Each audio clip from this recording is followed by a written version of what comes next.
Before this starts, stretch emotionally. Somebody is about to get called out, and it might be you. No, it's about your fat ass dad bod. Oh, is he already offending us? If you are mad already, you definitely skip leg day and breakfast. This is not about the six packs. Facts. Nobody is asking for abs. Just do not get winded tying shoes. This is about you wanting to hang out with your kids when you're 60, 70, and 80 and not busting your hips. That is the nightmare. Being alive but fragile. Hard pass. This is a show built for men who want real talk, motivating content, Translation, nobody is here to coddle you. Good.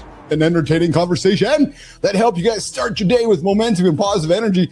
Get up. Don't let that little fucking button wreck your life. That snooze button ruins mornings and then blames traffic. Yes, our processed foods being produced like cigarettes to keep you addicted. If you cannot eat just one, it is not food. It is bait.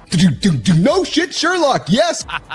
We all know. We just keep buying it anyway. Why burnout is not a time management problem. Another calendar is not saving you. Sleep might. Hey, guys, I'm telling you right now, if you're hitting fucking snooze, your burnout Snooze is you starting the day behind on purpose. excuse doesn't hold any water here. Nope. Not at all. No.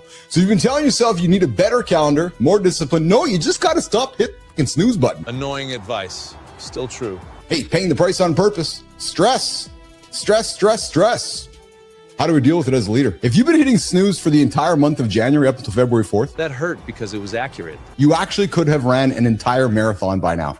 Stress is the price of building something different. Because leadership isn't about work. If you want zero stress, you want zero responsibility. It's about becoming a different person, a different builder, a different kind of dad. That is the part nobody claps for. I said, you know what? Because it's so ridiculous. You know, so just lean into it. It's a crazy world we're living in now. You make pictures with 4 heads and 3 fingers and you wonder what's really. Same with food labels. If you cannot pronounce it, rethink it. I felt like I was in the tail end of the fucking full-blown fucking prep. John sounds cooked and still showed up. Respect. He is. You're absolutely right, Johnny. Yeah. He's one of the younger defensemen. He's earned himself a spot on the team. And you know what it is, man? Is that he learned the politics of the dressing room, just like you. You know, if you're the new guy in the dressing room, you're not highlighting the main card, right? You got to work your way there, right? You got to earn your way to the main event. You know what's nuts is, and I just teased it before you got on the show here. We're talking transformation. Not motivation, actual change. We're talking dad bods, Lizzo, Serena Williams, transformations. If they can change under pressure, you can change without excuses. And she's been talking about her GLP weight loss treatment as a way of reclaiming her health. I put some fucking request on the table that pretty much is guaranteed it won't happen. And then if it does, well, fuck, man. You don't take some fucking guy that only earns $500 into your fucking production. Wrestling has no middle class. No. You are either fucking starving, yes, or you're fucking eating like a king. It's interesting though, John, how much the industry's changed, because when, I grew up with AWA type wrestling, it was always the big guy against a bunch of no names. Now the no names are still notable people.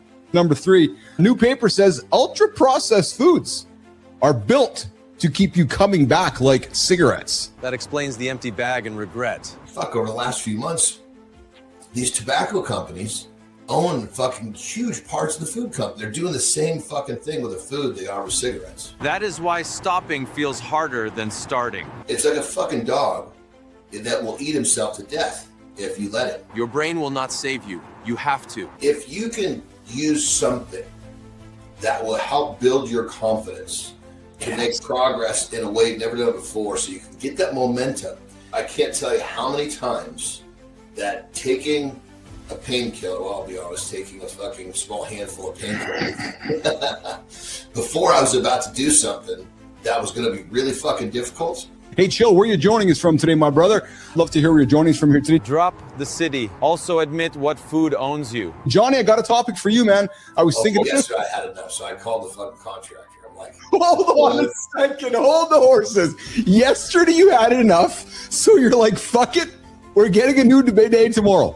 I had a buddy who had a home and moved from Winnipeg to Mexico for a few years, and he'd always tell me, he's like, yeah, Keith, when I want something built, I tell him when to start, and then it takes maybe days, maybe weeks, maybe months to finish because they're on Mexican time. And researchers have found that, Johnny, you called it, man. You're playing with your grandson. That is the goal. Energy to show up. You're mentally being stimulated.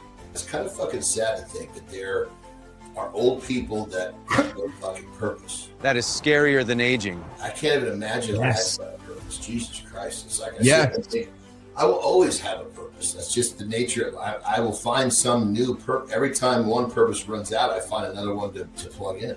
But they had no idea what was coming.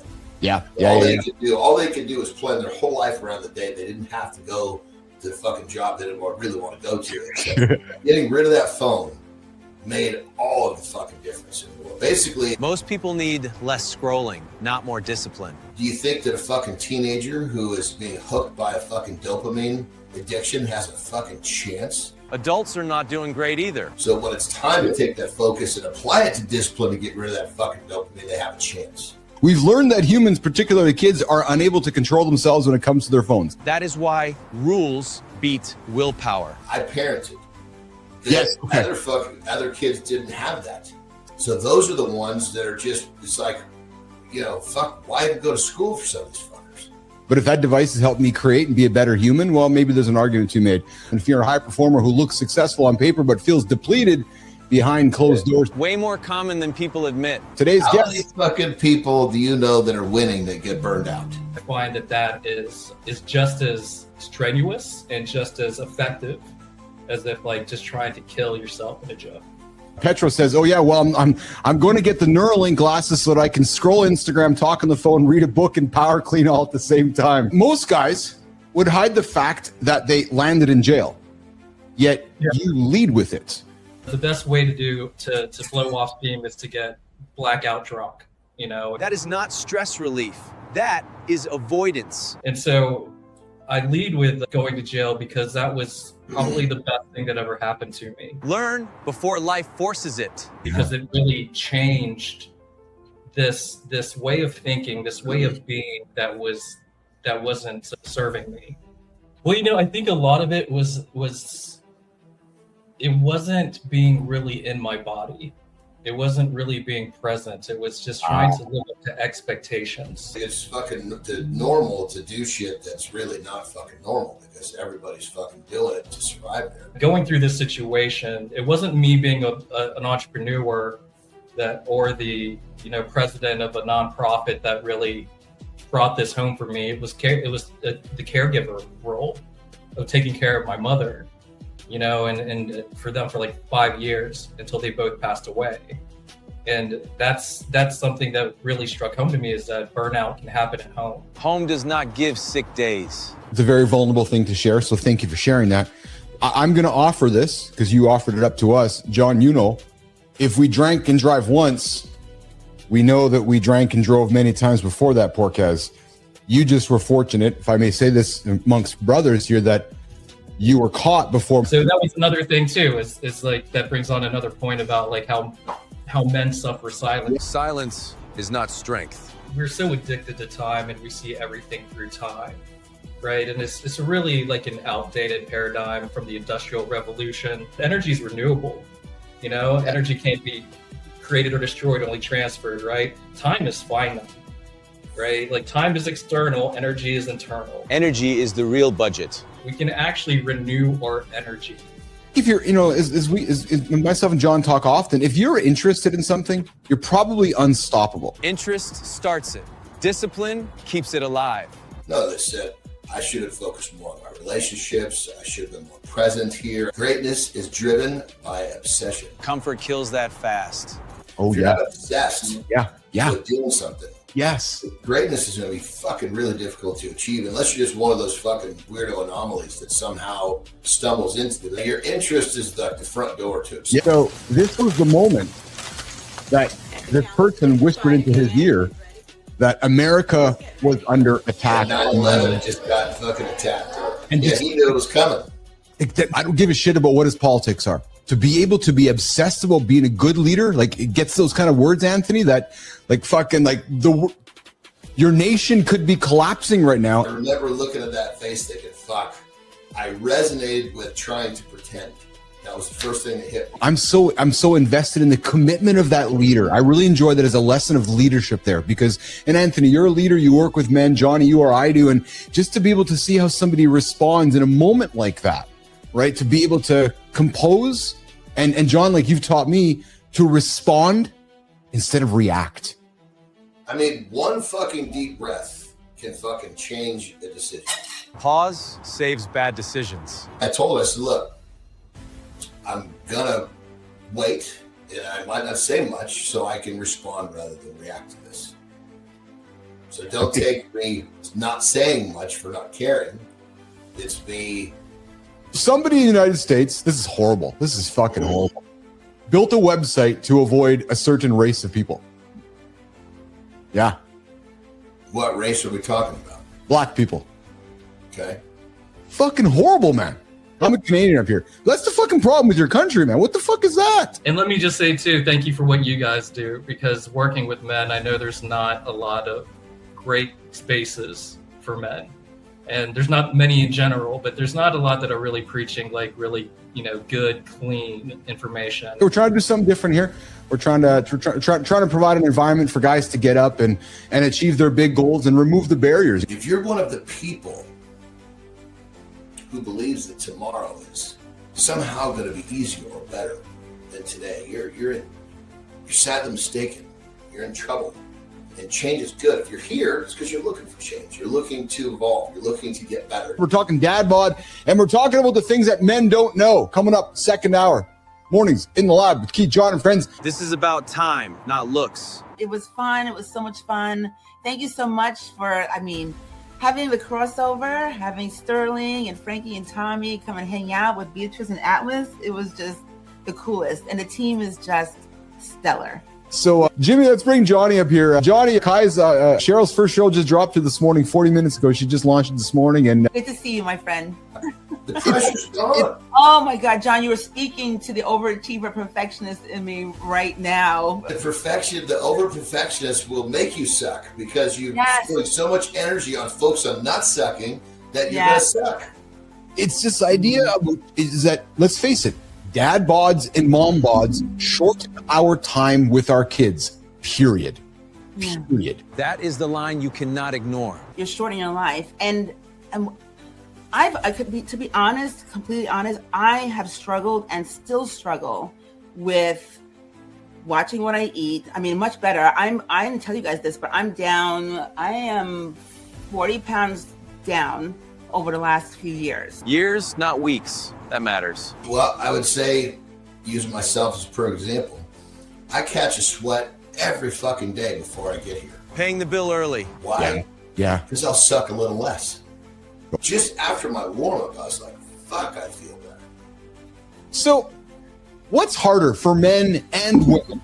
Cheryl, is it harder for us to face aging or accountability? I'm going to fucking eat you up because you're still going to be fucking planning something. I'm going to have step 1, 2, and 3 all fucking done. And you know what? All I did was fucking plan the first step. I figured out step 2 after I knew how step 1 went. You're trying to get fucking 10 steps done. You're never out of the fucking gate. I mean, she'll fuck up so much shit to finish something that doesn't fucking matter. Petro says, one of the things that helps me is I told myself I was born to do this, and I truly believe it. Act as if means get up at fucking 3:30, means do all the hard shit when nobody's fucking looking. It's the whole idea. It's the weak-minded weak-minded bitch that decides to take the easy route and pretend, and then I tried that and it didn't work. And, tomorrow you're gonna suck a little less, and that's all you need. I am looking forward to sucking a little less. Did you know sleeping with a fan can not only help you, but it will still dry you out? Kai. And you wake up and you're fucking hoarse the next day. Oh, the fan. Okay, there's this really, really crazy concept that the body is fucking amazing at. What? Adaptation. I'm gonna breathe, eat some breakfast, celebrate with my family, everything that happened today. There was the longest time, which was there was the constant debate whether wrestling was fake or not fake. And remember that, Cheryl? Remember? It was. Yeah. I think it's still going on, isn't it? No, wrestling's still going on, but it's not fake. Look, it's a very physical play. The play's already been written. Yes. Right. Carrying it out. Right. So is the play real? Yes. But it's already the storyline is predetermined. To this day, he still doesn't have a TV or a radio. I said, there must have been people you were protecting. He goes, oh yeah, I was protecting some dude. And the guy's like, you mean you don't know who I am? He's like, no, I have no clue who the fuck you are. He goes, You don't want to be starstruck when you're supposed to be protecting somebody. so, Brianna, when you hear this segment, we're coming after you because we got to know her. Another one in the books for us, pal. Another one in the books. Yeah, I think my dumping is probably done for the day. But we'll be going to work tomorrow. And then we're going out to dinner with some friends tonight, so it's going to be a fun day. Are you using stress or is stress using you? Exactly. Yeah, exactly. I'm not using any stress. I just let it fuel me forward. So, hey, quick shout out to Kai, producer Kai. She has done a fucking bang up job today. Kai, thank you. Great job. Stress is the receipt. You paid for something. Own it. It's proof that you're carrying something that matters. Actually, the real stress is the demand to be different, to build different, to think different, to live different, to be the kind of dad that your kids don't fully understand yet because they can't see what perhaps you're building. And that is because leadership is mostly invisible. People love the outcome. They want to know what the end is. Oh my God, you got to pay the bills. That's what you do when you're building a business. They don't see you making decisions with incomplete information. Well, but Keith, how can you make a decision with incomplete information? Well, because I'm a leader and I got to make a decision. Sometimes those decisions are wrong. Visionaries, we don't get stressed because we're weak. No, visionaries get stressed because they're early. Because we're living in a future that nobody else can see. You're living in a future that not only nobody can see, but you're building a bridge while you're standing on it. But you've got to stop treating stress like it's a character flaw. Because guys, stress, it's just energy without a plan. So my invitation is this: give that stress a plan. All right, highlights done. Go grab coffee. The real show is coming up shortly.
Fellas, kid runs the house and you're just the snacks guy. That's not gentle parenting. It's chaos that can ruin your and your kid's day Today, we're giving you a framework that brings structure back without losing the emotional safety. without ruining your child-parent relationship. Only on Mornings in the Lab. Welcome to the big show.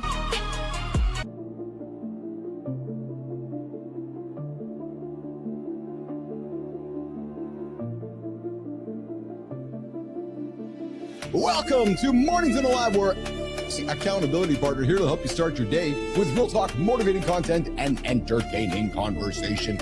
We are live and we are an R-rated experience. The best part was when I got out of the car, it just couldn't. Everybody's trying to win, nobody's trying to solve. Live beats perfect every time. Reset is a decision, not a calendar date.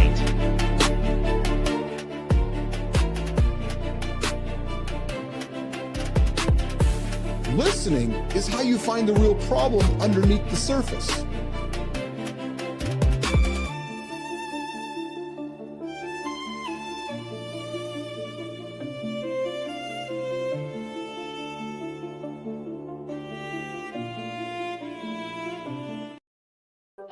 Yeah, your tech just fails you nonstop. Yeah, that was my morning this morning. Everything I touched, my phone, my watch, my bike, my laptop, the stuff that I'm building. The only thing that didn't break was the 45-pound weight that I was lifting. Yeah, it was actually 45 pounds, just lifting all the time. Hey, good morning, everybody. We're talking gentle parenting today. Hey, Jimmy, can you hear me okay? Maybe my ears are just dirty this morning. Hey, good morning. We are going to poke another bear today, nation. Yeah, we're talking about gentle parenting. Yes, gentle parenting, but we're not going to do parenting culture war instead. No, we're going to push back into why gentle parenting is getting pushback. Maybe 2026 is the year we got to introduce some tough parenting. I don't know. Just putting it out there. We're talking gentle parenting. Come up in the second hour.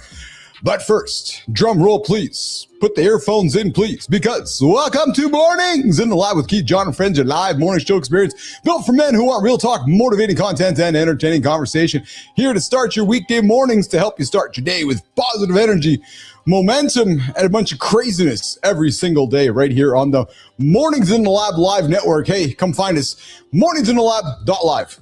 Yeah, morningsinthelab.live. You'll find us here right now. I'm not telling you go to YouTube, LinkedIn, or Next. No, go to morningsinthelab.live. We are live.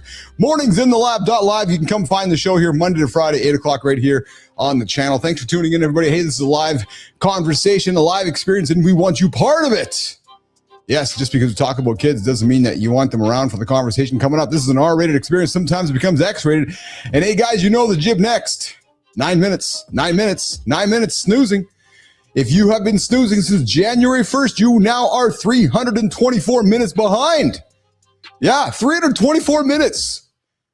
I know that Sully doesn't hit snooze.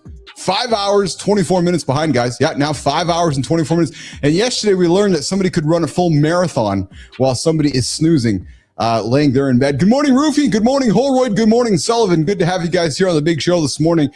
Sweaty Face was here just crushing it. The one thing that did work this morning was my 45-pound plates. So lifting weights worked. It's great. Just the analog stuff works today, but the electronic stuff did not at all. Yes. And kudos to my team for getting much of the show ready today, because I have been busy building other stuff behind the scenes that I'm just can't wait to bring to the finish line. So, man. So I'm not a full-time developer by any stretch. I like to develop. But to my friends who do that for a living, I got nothing but props and respect, man. Oh, my God, when you're trying to find that bug over there, it's that bug right there in the corner. It's just right over there in the corner. It just won't fix. Woo, baby. Hey, here's what's happening right now in the world. 10 disturbing truths men learn way too late. We're talking about that. Ford mechanic starts running style at 66 years old. Now he's talking about men's decades. I can't even talk right now. Unitree's G1 humanoid robot. Yeah, walked across the winter fucking landscape. I can't even talk, man. Inside the 380s glacier, IOC considers moving future Winter Olympics. Of course, there's no snow there in Milano. In center stage, we got Don Mann, retired Navy SEAL chief warrant officer, New York Times best-selling author, and a guy who turned a rough start into elite performance. I think I'll let John and Don get after it today. This conversation today is for tough guys like me who's sweating right in front of you right now, who went from a broken kid to an elite warrior. He trains SEAL Connect. Oh, he's trained those SEALs connect to the Bin Laden mission. I remember when that happened. Yeah. Hey, hour 2, we're going to get into gentle parenting. Yeah. Is it failing? And then we're going to get into 10 disturbing truths men learn way too late. Jimmy, my words start coming out right now. I think what we're going to do is I'm going to get the towel. I'm going to step back and wipe my wet face off because the morning loop starts right now.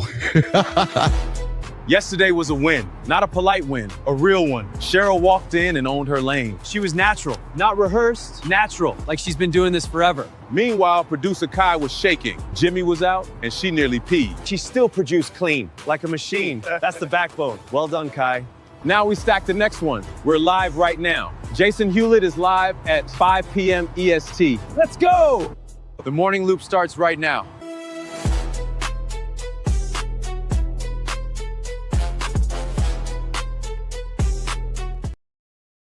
Ooh, baby.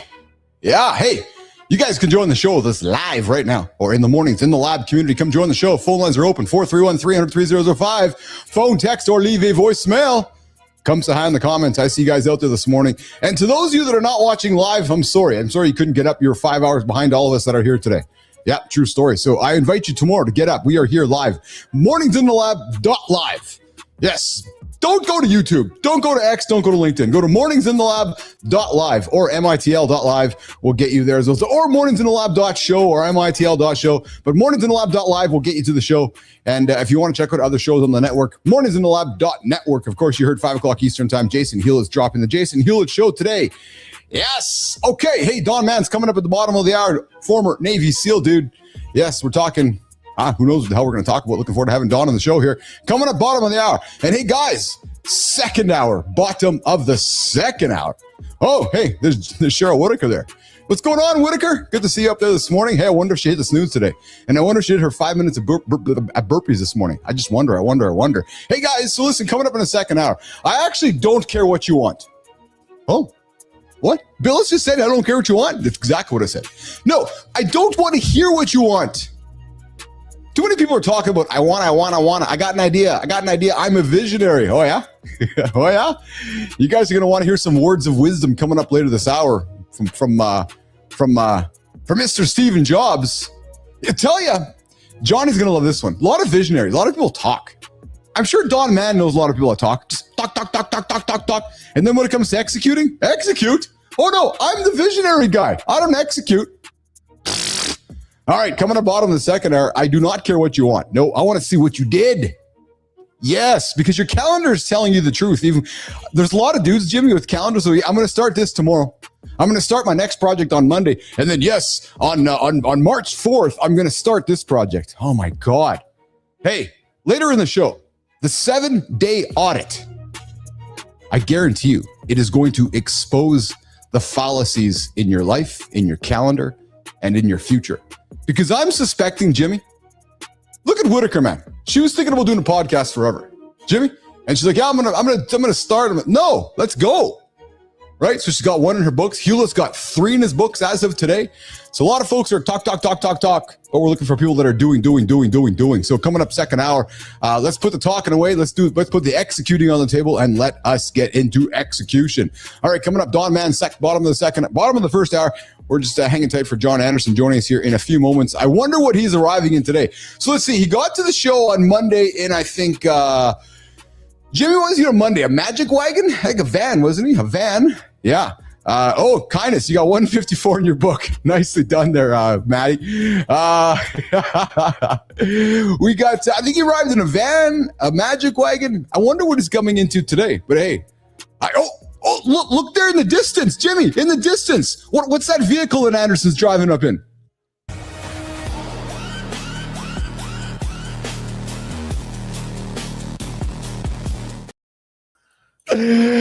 Oh, I love it, man. You got the school bus today, Anderson. Well, the best part about it was the short one. Yeah. That's it. That's it. Honestly, all the special kids are in there with me. The short bus. It was. You see I know it was. It was the short one. It was perfect. You know, you're such a fucking tool, man. I love you. You said what I was thinking. I saw the short bus too, and I'm like, oh, that's where all my little friends are. If you're gonna play the joke, you got to play it all the way. Don't put me in a long bus. Put me in a short bus. Hey, you want to bump your audio up? I think your audio is a little bit down over there. If you don't mind, that would be let me see. Maybe that would be awesome. Dude, I have had enough. So, Johnny, you're gonna love this one, man. You're gonna love it. So, you know, I'm a tech nerd. No shit. Every single bit of my tech did not work this morning. You know what did work? What's that? My 45-pound plates. There you go.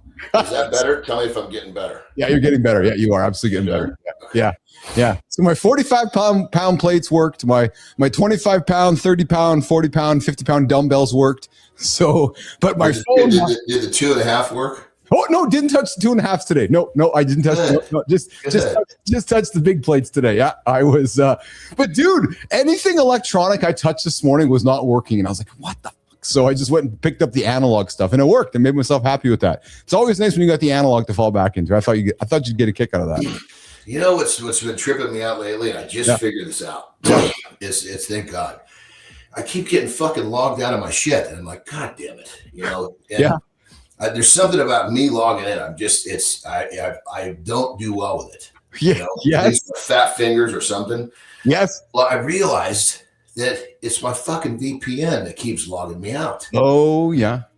So when I go to log in and it won't fucking log me in, it tells me that, you know, wrong this, wrong that. And I'm like, fuck, I know the third time I'm not screwing this up. I turn my VPN off, do it again, right in.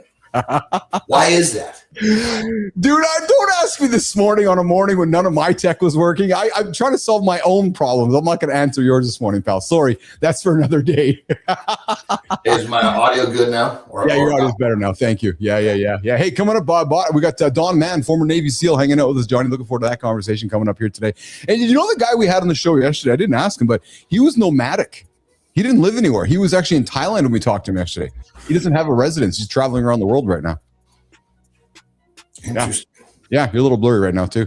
Hey guys, all this shit is just going. But what's wrong with my setup today? You too, you too, man. Hey, we got something on the second hour. 10 disturbing truths that men learn way too late.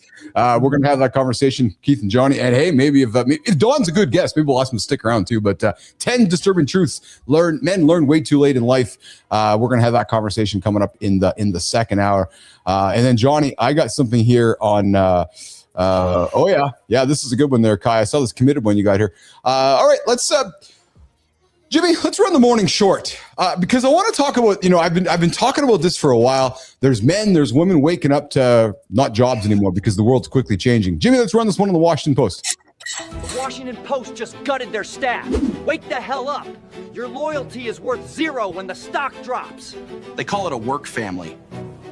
Absolute BS. My dad never fired me just to save a buck on the electric bill. A company promise is total trash. Worth less than the spit in this mug. Strip the badge. Kill the email. If they fired you right now, are you a man or just a useless body in the parking lot? Panic is for suckers who believe the hype. I don't need a boss to tell me I'm worth a damn. Stop kissing the ring. Build your own kingdom. Make yourself too expensive to kill. Get hard or get gone. Mornings in the Lab, 8 a.m. EST, YouTube, X, and LinkedIn. I put this one on the table because it's just a reminder for, especially as guys in our 40s, 50s, world's changing. Maybe it's just time to stop being you're in your own life.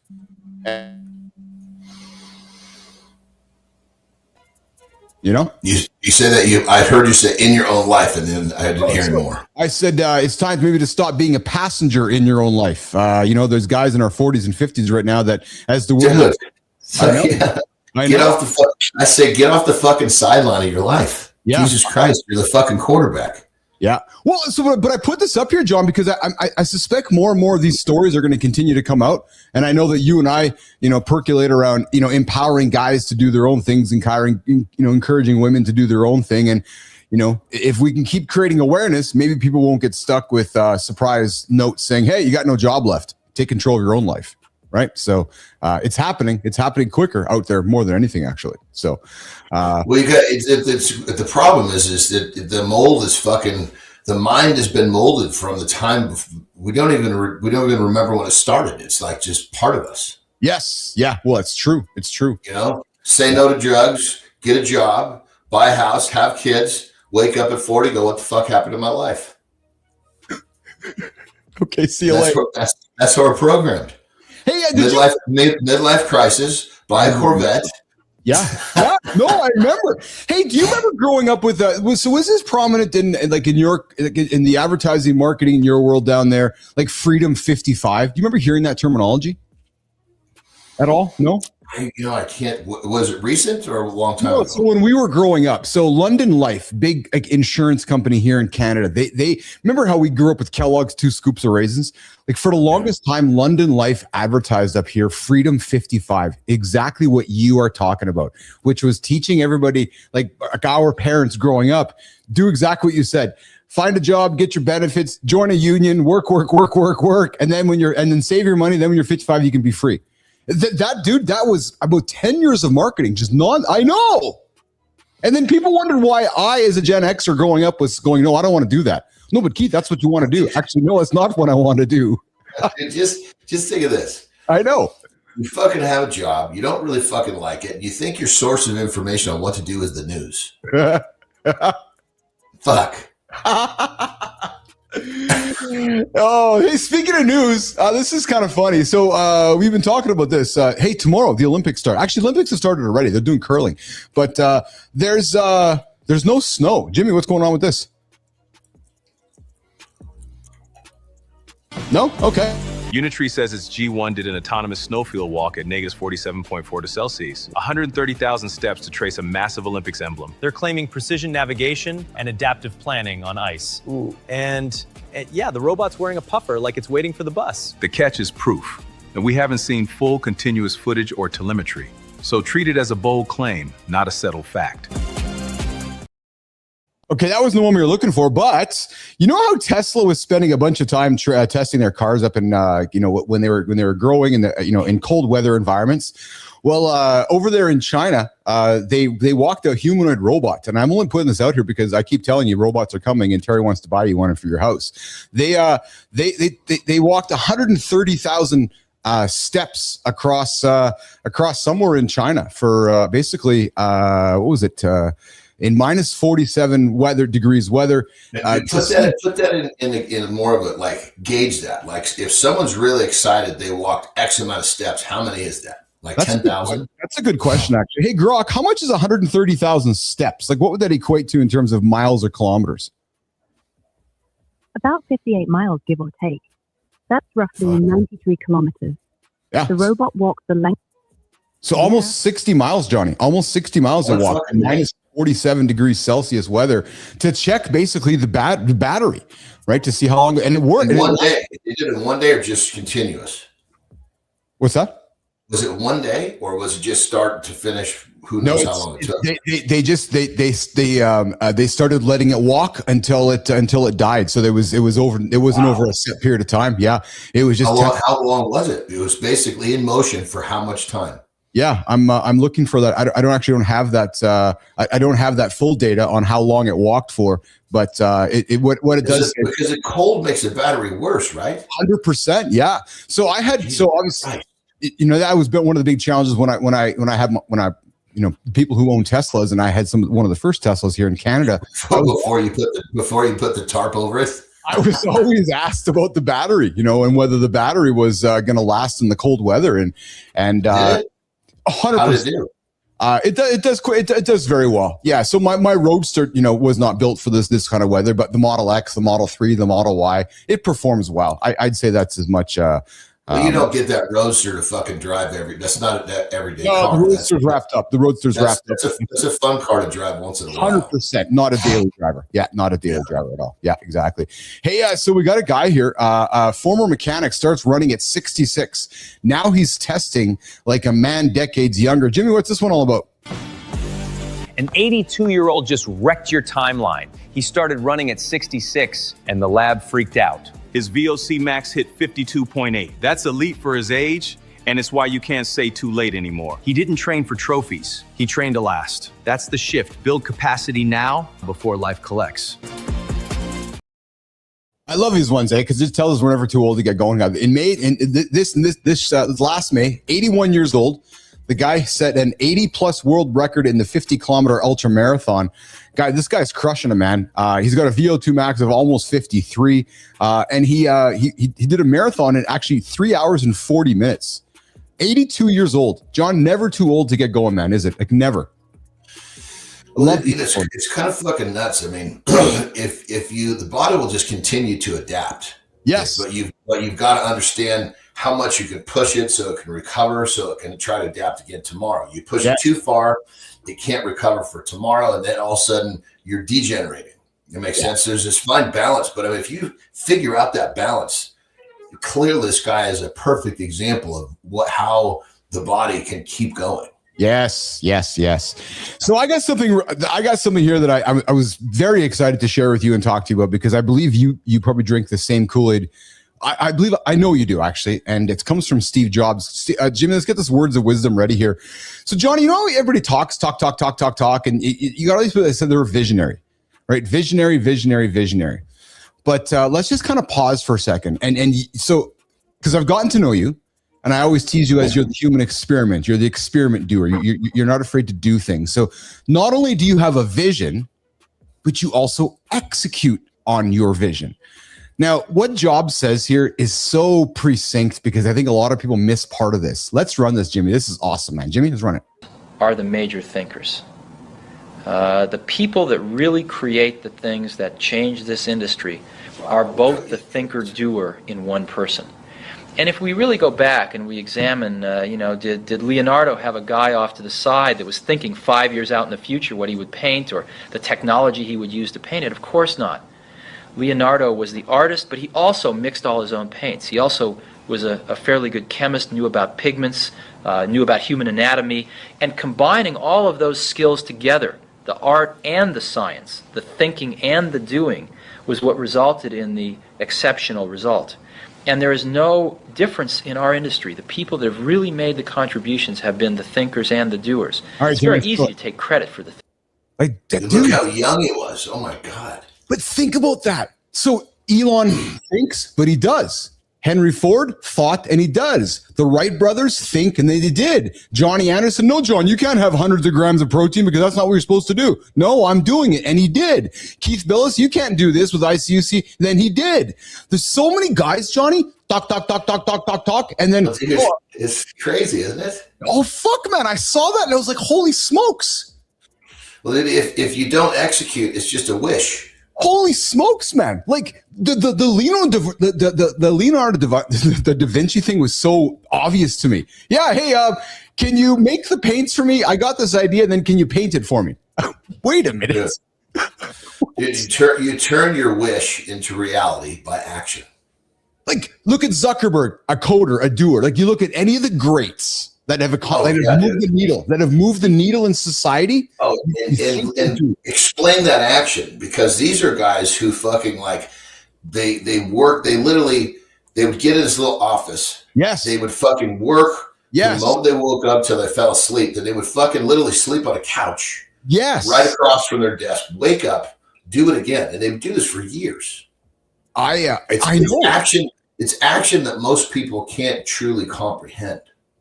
So it's actually been my action the last couple of days. Actually, I didn't say anything 2 days ago, but I almost pulled an all-nighter because I've been coding. I've been building our back end to this thing, Conversation OS, and I've been fucking just grind. I've been burning both ends of the candle. And I'll tell you, man, I saw this video and it was like a jolt of energy. It's just a good reminder, right? Because you're like, yes, because I am the doer. I know I'm the thinker, but I'm also the doer, and I know that's what sets me apart. I know what sets you apart. And when I saw this, it was like it just smacked me straight in the face. Because I know a lot of thinkers. So do you. Well, the action is the currency. Even if it's the wrong fucking action. Yeah. Your action is currency. Yeah. You got to be doing something to make progress. Speaking of action, dude, I got something on committed for you. I don't know how you practice this skill. Before we bring Don Mann here in a couple minutes, say, Jimmy, get this committed thing up here, but check this out, dude. You tell me how you practice this to be really good at this skill here. This guy is actually extremely committed. Jimmy, let's run this, man. Watch this.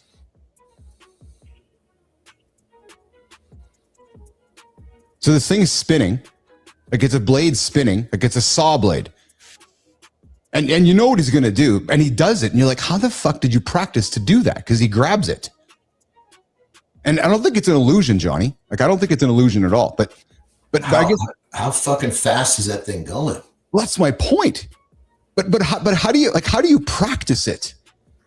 Like, well, think of it like a bench press. You got to start with the bar. So he probably practiced that thing when it was barely turning, and little by little he sped it up, and then he fucking look. And you can see clearly he doesn't. He's not touching the palm of his hand. He's doing this. So he probably practiced that millions of fucking times, catching it and going slow. Yeah. And little by little, these little increments of speed. Yes. Really. You know what I mean? Yeah, and maybe like steel mesh gloves or something, John, right? In the early days to protect. I'm thinking what you'd protect yourself, like maybe like some kind of mesh gloves. But or you didn't have teeth on the fucking disc.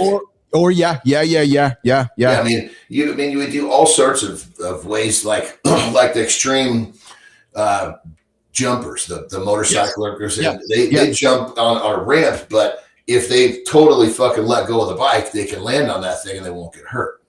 Well, so when I put the show together, I'm always thinking of you and I, what we can talk about, what's interesting to us, and what we can put on the audience. And I thought about you because I was thinking to myself, okay, so when John was lifting his 1,000 pound stones, I asked myself, how was he practicing? Probably lifting a 1 ounce stone. I'm being exaggerative, of course, but that's literally it, right? It's gradual improvements, right? And then you're like, okay, I'm going bigger. That's probably how he did it there too, wasn't it? Really? Yeah, I mean, my thought would be you start off with a disc that could only give you a really bad fucking rub burn. You know what I mean? Mm-hmm. You start off the disc moving slow enough. Yeah. Right. And then you make sure that fucking motor that he has right there is not very torquey. So it'll stop easily with a pinch. Yes. There's a lot of elements that have to be put in play to make that work. But we couldn't see the teeth on there. It doesn't fucking matter how much torque is on. When those teeth are moving fast, it will cut through your fucking hand. Yeah, true story. Hey, speaking of true story, did you test your new bidet out yesterday? I didn't get put in, damn it. Oh. Hopefully it was my last dirty dump today. What was the story behind the bidet not going in yesterday? They just, they were going around because they're doing more work than just that. So they were gathering all the materials. And so they dropped it off and they left again to go get other materials because we're having the roofs redone. Yeah, okay. Yeah. And so by the time they got back, we were starting to get ready for dinner. They were going to put it in. I said, no, come back tomorrow. Nice. Hey, how's two things? How's the peptide show going, and how's the new how's the peptide? I think peptide protocol. How's the app going? I showed it to you. We're close. So the japrotocols.com is live. So okay. Go with that. The other one, the Academy. Yes. We're still kind of getting approved from the bank and all that kind of final. We're in the final, it's kind of stuff that's out of our control. Oh yeah. Okay. Yeah. Yeah, it's good. I'm excited for these things. And then you're still doing your peptide show on weekends, aren't you? With your buddy? Oh no, that's part of the Academy, which is not up and running yet. Oh, I see. I'm sorry, misunderstood it. Okay, I got you. Okay. But that's going to run on weekends, is it not? Yeah, and then I've been every day when I film after this. Yes. I'm basically doing two. Yeah, there's J Protocols. You got to check that out. For everybody who wants to know about this, go down a little bit more. So that thing spinning. That's a protocol calculator. Thanks, Jimmy. So you can go in there and you can say, I got sore knees, and basically it'll spit out what I would recommend you do. Oh no shit, eh? Yeah. And then it basically what it'll do is it'll send you to your email. It gets sent to your email, and it gives you what we call a magic link, which it actually takes you to a page that's been developed for you with your protocol right there. And it even gives you the option to buy the protocol too. So it's pretty fucking slick. Takes you right to the website. Very cool. Very cool. As that keeps coming to life, let's continue to spend more time talking about it and sharing and building content around that. Yep, you got it, brother. 100%. Yeah, that one's live. I mean, we're always twisting it a little bit, but the Academy is what you're asking about. We're still haven't. We're waiting for final. It's all the little twists and turns from the bank. Awesome. Yeah. Hey, Jimmy, pull this one up. Morningsinthelab.live. We dropped it live last night. We are going through some testing with it right now, but our companion app is up and running. Jimmy, check this one out. Morningsinthelab.live will get you to our show, so you can come join and hang out with us. We got some companion. We got the daily poll there. We're going to put content there, what we're talking about, what's coming up on the show. We're going to put polls, questions, check-in. We're going to put a sleep tracker next to it, an anti-snooze alarm, so you can find us at morningsinTheLab.live. And actually, we are like, the show is streaming there right now. You can see Johnny on that there. So, it looks like it's I think Jimmy, your browser needs to refresh there. So you can pull that one there down, Jimmy. You can refresh that browser. Okay, we're gonna bring Don Mann in a quick second, but before we do that, this has been on the table for a couple of days. I want to put this one up here, but because I find this one kind of interesting. I have never been to Antarctica. I want to get to Antarctica, but there is a massive glacier out there, which scientists have been studying. Because I'm a nerd, I like to be. I'm curious about this stuff. Jimmy, what happened in the Thwaites Glacier, the sea level risk that just got real, and how it might affect all of us human beings on the planet? Jimmy. Thwaites isn't a headline. It's a weak point holding back a lot of ice. If it fails, sea level jumps. British Antarctic Survey and Korea Polar Research Institute reportedly drilled 930 meters to ocean under it. They dropped probes into currents. NASA estimates Thwaites is about 4% of sea level rise now. Full collapse is 65 centimeters. Bigger fear, it uncorks West Antarctica. So, Johnny, here's the concern, right? So the Thwaites Glacier already contributes about 4% of today's global sea level rise. The concern is if it collapses, it might actually add about 2 feet of water around the coasts of the world, essentially. So because it'll translate to the whole world. Yeah, you're absolutely right. So actually, I saw a really cool, and I know we're both curious old men here. I saw a video on the New York Times this weekend. They were drilling into this thing. It's actually pretty fascinating stuff, man, because this only happened once. They got this big drilled down into this glacier and actually put it right down into the ocean. It got stuck along the way down into the water, but it's for lack of a better term, it's pretty neat. And the concern, like you said, is that if it melts, it's going to affect much of the world, actually. So quick question: what is it about Antarctica that makes you want to visit there? I could say it's definitely not in my place of wanting to visit. Yeah. What is it that intrigues you? Thank you. Yeah, I think it's just because it's so remote, it's so desolate, it's not a place many go to. It's maybe like a half of 1%. I know more people go there than ever, but the idea of it being just so out there in the middle of nowhere, and I don't know. The curious side of me I want to see it. I want to touch it. I want to experience it. I want to see a penguin. All those reasons why maybe somebody wouldn't want to go is perhaps why I want to go. I want to land a plane on the continent. I was close to it, Johnny, when I went not close, but when I was swimming with white sharks down in the Southern Australian Ocean there. When I was down in the ocean, the only guy in the cage, if I would have looked that way, the next spot of land was Antarctica. So, and actually, I was supposed to have gone to Antarctica a few years ago, but then the pandemic happened, and that just shifted the whole world for me. But I'd love to go there. You have no interest at all, eh? Actually, I would have loved to. I'd like to climb Mount Vincent. There's a mountain there that I'd like to climb too. Yeah, but it's different strokes, different folks. I think I spent so much time fucking traveling. I have really no interest in getting on airplanes anymore. I can appreciate that. It's interesting to hear you say that, actually, because we were talking with somebody yesterday, the day before, about just quality of life and life itself. And the value of your life. Like, I enjoy spending so much time with my dogs. I found myself yesterday just hanging out with my dogs going, man, like, what kind of price could you put on this? To sit on an airplane and run through airports? I'm like, nah, like, I don't know if you can pay me enough to take me out of some of the moments, like you just said, right? So, all right. But I will say that, part of what I don't like about the air travel is the airports. So if there's ever a time where I'm in like some sort of an airplane share and I can just literally pull up to a plane and step in the thing, that may change how I feel about it. Dude, I guarantee you, mark my words, and Good Time knows this. Like, I'm doing this to get us a plane. Like, you don't kid yourself. I will be coming down to pick you up.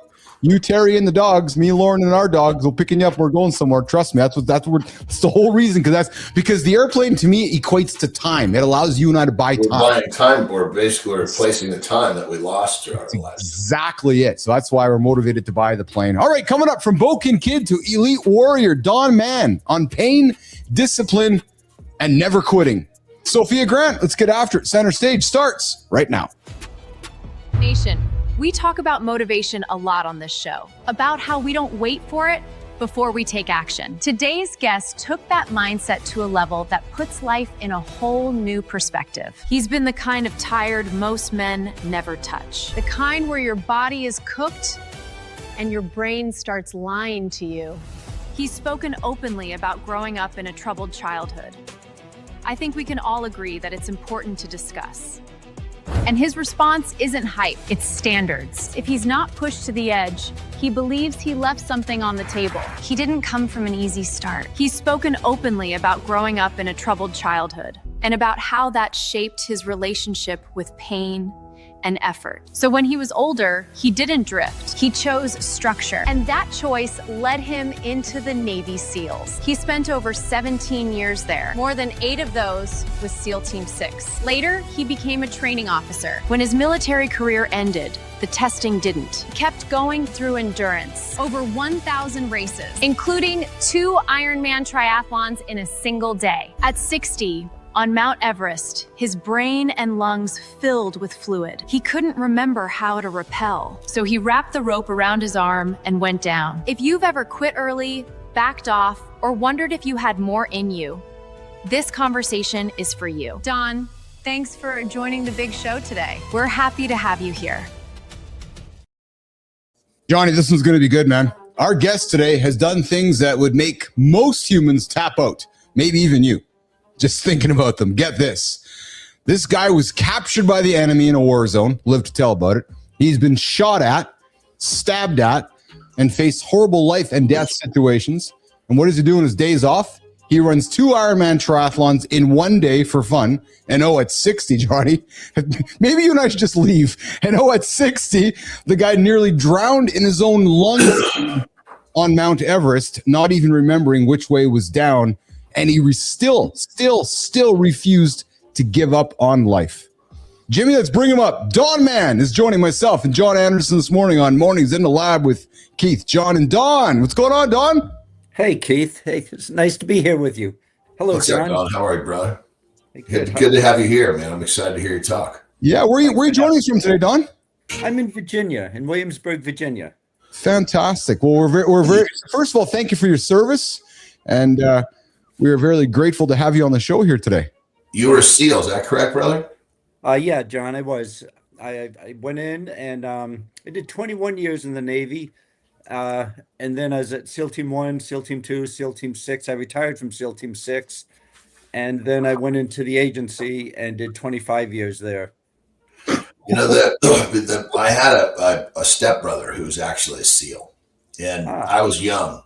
And he had a few of his friends that would come around once in a while. I didn't know him that well because he didn't come around much. But even as a little guy, I could recognize such a clear difference between him and his SEAL teammates or associates, whatever you guys call yourselves, and the rest of the fucking world. I mean, you guys go through things that makes you a different creature. It's pretty fucking unbelievable. Well, John, I know you do the same thing or you wouldn't look like you are. I think it's the ability to have laser focus on a topic or a mission or an objective or a goal. And just being able to screen out all other distractions and focus on something and getting it done. Yeah, no, I mean, I agree. It's pretty amazing how, you see like the people that will show up for the SEAL training. And these are like, really accomplished people, athletes, you name it. And they just fucking fall right out of there because they have a lot of what it takes. But there's something here, I think, which you just described that they're missing, that one little piece of the puzzle, But we get a lot of world-class athletes, football players, baseball players, all types of athletes, gymnasts and runners. But those professional athletes, a lot of their sports last anywhere from minutes to maybe an hour or Yeah. so, Yeah. but not for 6 months. And Yeah. to be able to focus on 6 months of, a lot of people consider that brutal training. It is great training, but it's difficult, and you have to want it real badly. You can't. I believe the secret to making it through BUD/S SEAL training is not having a backup plan. Just thinking, no matter Yeah. what, There's I'm gonna give nothing. it You're my going to all. die or you're going to make it. There's nothing Yeah, in between. Yeah, you can't have in back of your mind, well, maybe I'll be a pilot, or maybe I'll be or something if this gets too bad, because it's too easy to shift gears and go. Yeah. Hey, Don, take Keith, John, and our audience back to the early days, like just a couple days ago, kind of thing, tongue in cheek, of course. But take us to the why. Like, so you're growing up a young man. How did you end up over here? Were you going down a wrong path? And I bring it up because, Keith and John have shared our stories. John grew up with some struggles. I grew up with some of my own little challenges, and it set us up for where we are here today. What's your why, Don? Tell us the root, the seed. Well, as a kid, I really didn't have any real direction.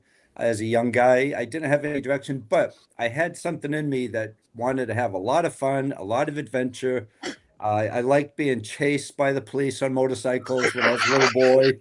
I just liked extreme fun. And my father instilled a sense of patriotism in us all. Oh. When we were struck by the Japanese, World War II, my father and his two brothers and sister all joined the military. And anytime a commercial would come on and veterans or military personnel would be killed, my father would have tears in his eyes. So as a young age, without knowing it, I had a sense of patriotism built inside me. And so I always knew I had to serve our country. And when I was growing up, the Vietnam War was going on. So I just assumed I'd go to Vietnam. And so I wanted to join the Marines because I thought them and I still consider them a very, very tough outfit. But I wasn't impressed by the Marine recruiter. So I went next door to the Navy recruiter, and he told me about the SEAL program. And that moment changed my life. That's all I wanted at that point, was when I saw this video of these guys running and jumping and doing pull-ups and push-ups and skydiving and diving and shooting and going all over the world. That moment changed my life, because if I hadn't bumped into that recruiter who didn't show me that video, I could be in jail by now, or I would have been in jail back then. That changed my life, and it's the direction I needed, and it just set me on the right path. Isn't it crazy how the universe kind of just puts us where we're supposed to be at the right moment? Yeah, I guess for us lucky ones, I feel terrible for the ones who don't get that moment. But you're right. I agree, John, completely. Don, talk a little about gratitude. You're going through BUD training. I got to think you're leaning into, I get to do this instead of I'm grinding through this. You're captured behind enemy lines. You're shot at. You're stabbed. How do you find a way to lean into being grateful that you get to do what you do instead of being cynical and miserable and bitching about having to do this, Don? Well, Keith, the moment I stepped into SEAL training, I couldn't have been more grateful. The moment I stepped on Everest, I couldn't have been more grateful. I know what was coming up ahead was going to be challenging, but it's what I wanted. And I never had a bad moment when I was wishing I wasn't there. For BUD/S training, I had not a single cell in my body that thought I was going to quit. And I think, Keith, is because, and John knows this really well too, when you get your mindset so powerful that no matter what, you're going to do something, you get it done. And my mindset was stronger than my body was.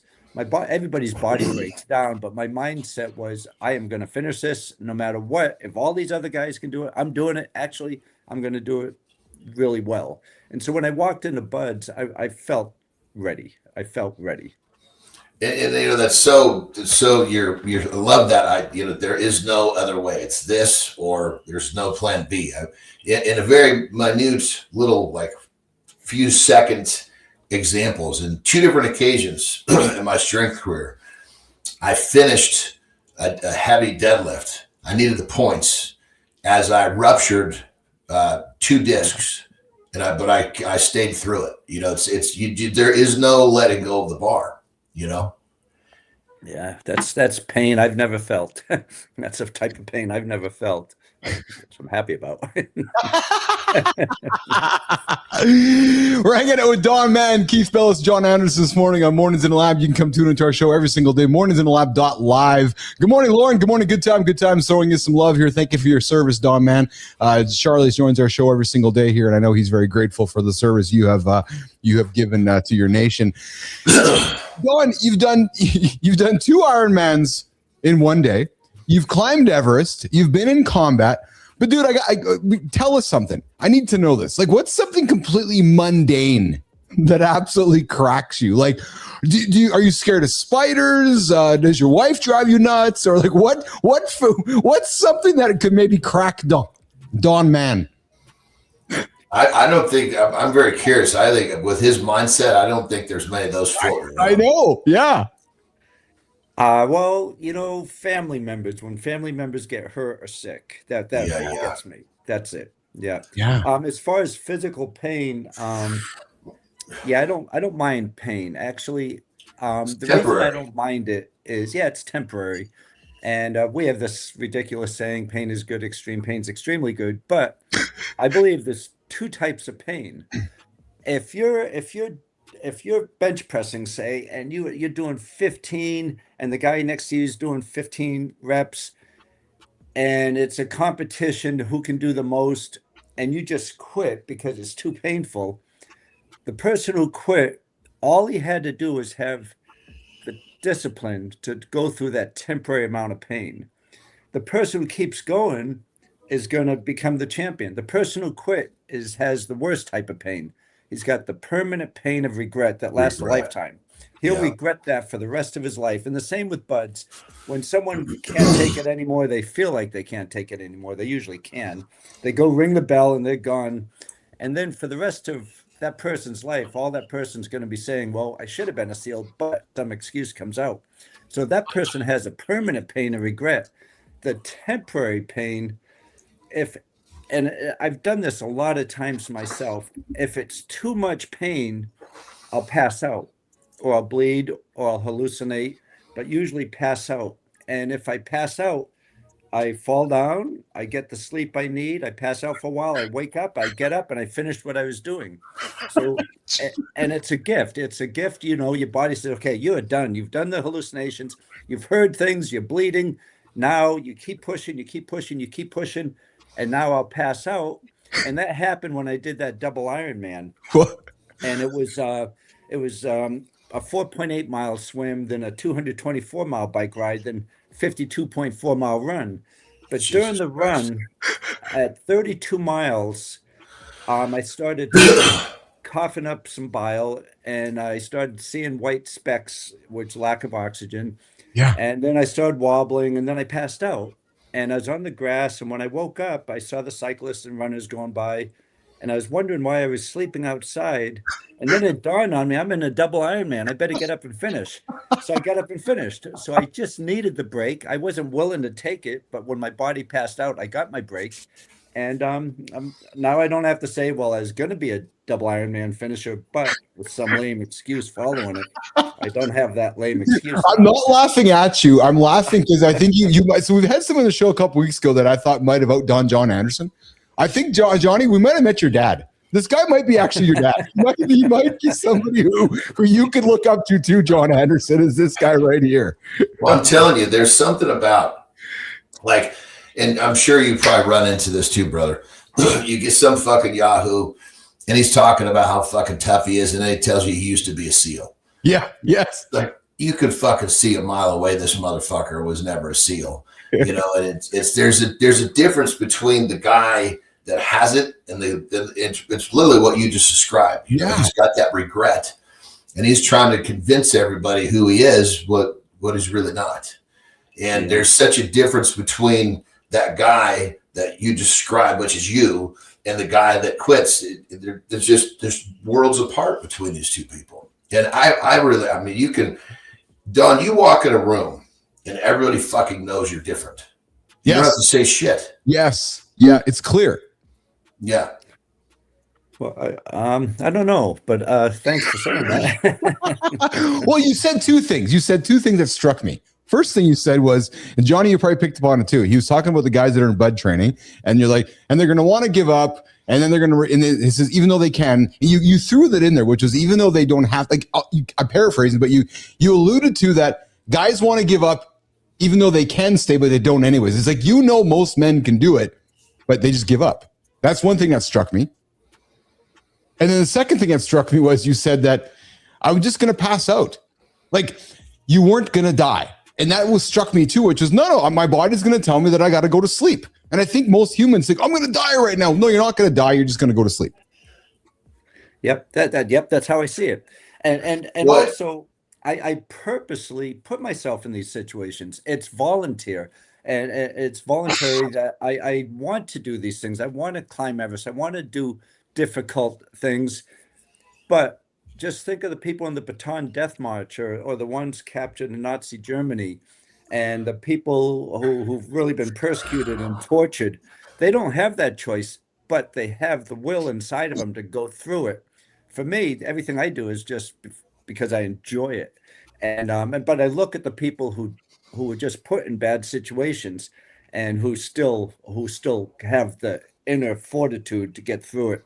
And I think we all have that inner fortitude. And I like to look up to certain people to give me motivation and inspiration. And Reinhold Messner is the greatest climber the world has ever known. And he climbed Everest solo, first person. And he did it without oxygen, first person. Yeah. And he has done all the hard climbs in the world, to me, which is one of the hardest sports there is. But I believe he knows how to tap into the source. But we all have the same ability, but he reaches it deep down inside and he taps into that source. And I think most people don't even come close to tapping into that source. And my biggest thing I noticed when I got out of the teams and went into the agency, I was thinking, boy, it's going to be strange not being in the military. My whole adult life, I've been in the military. But what I noticed that was odd was people set low goals and they achieved those low goals and they were happy with themselves. And nobody was setting high goals. I love that. The macro goals were big. And then you make all these micro goals to reach that macro goal. And then you have accomplished a macro goal. And now that's a micro goal for the next macro goal. But all these people I was coming across, civilians, they would set the goals low and they would achieve it and they'd go home happy thinking, wow, I did something today.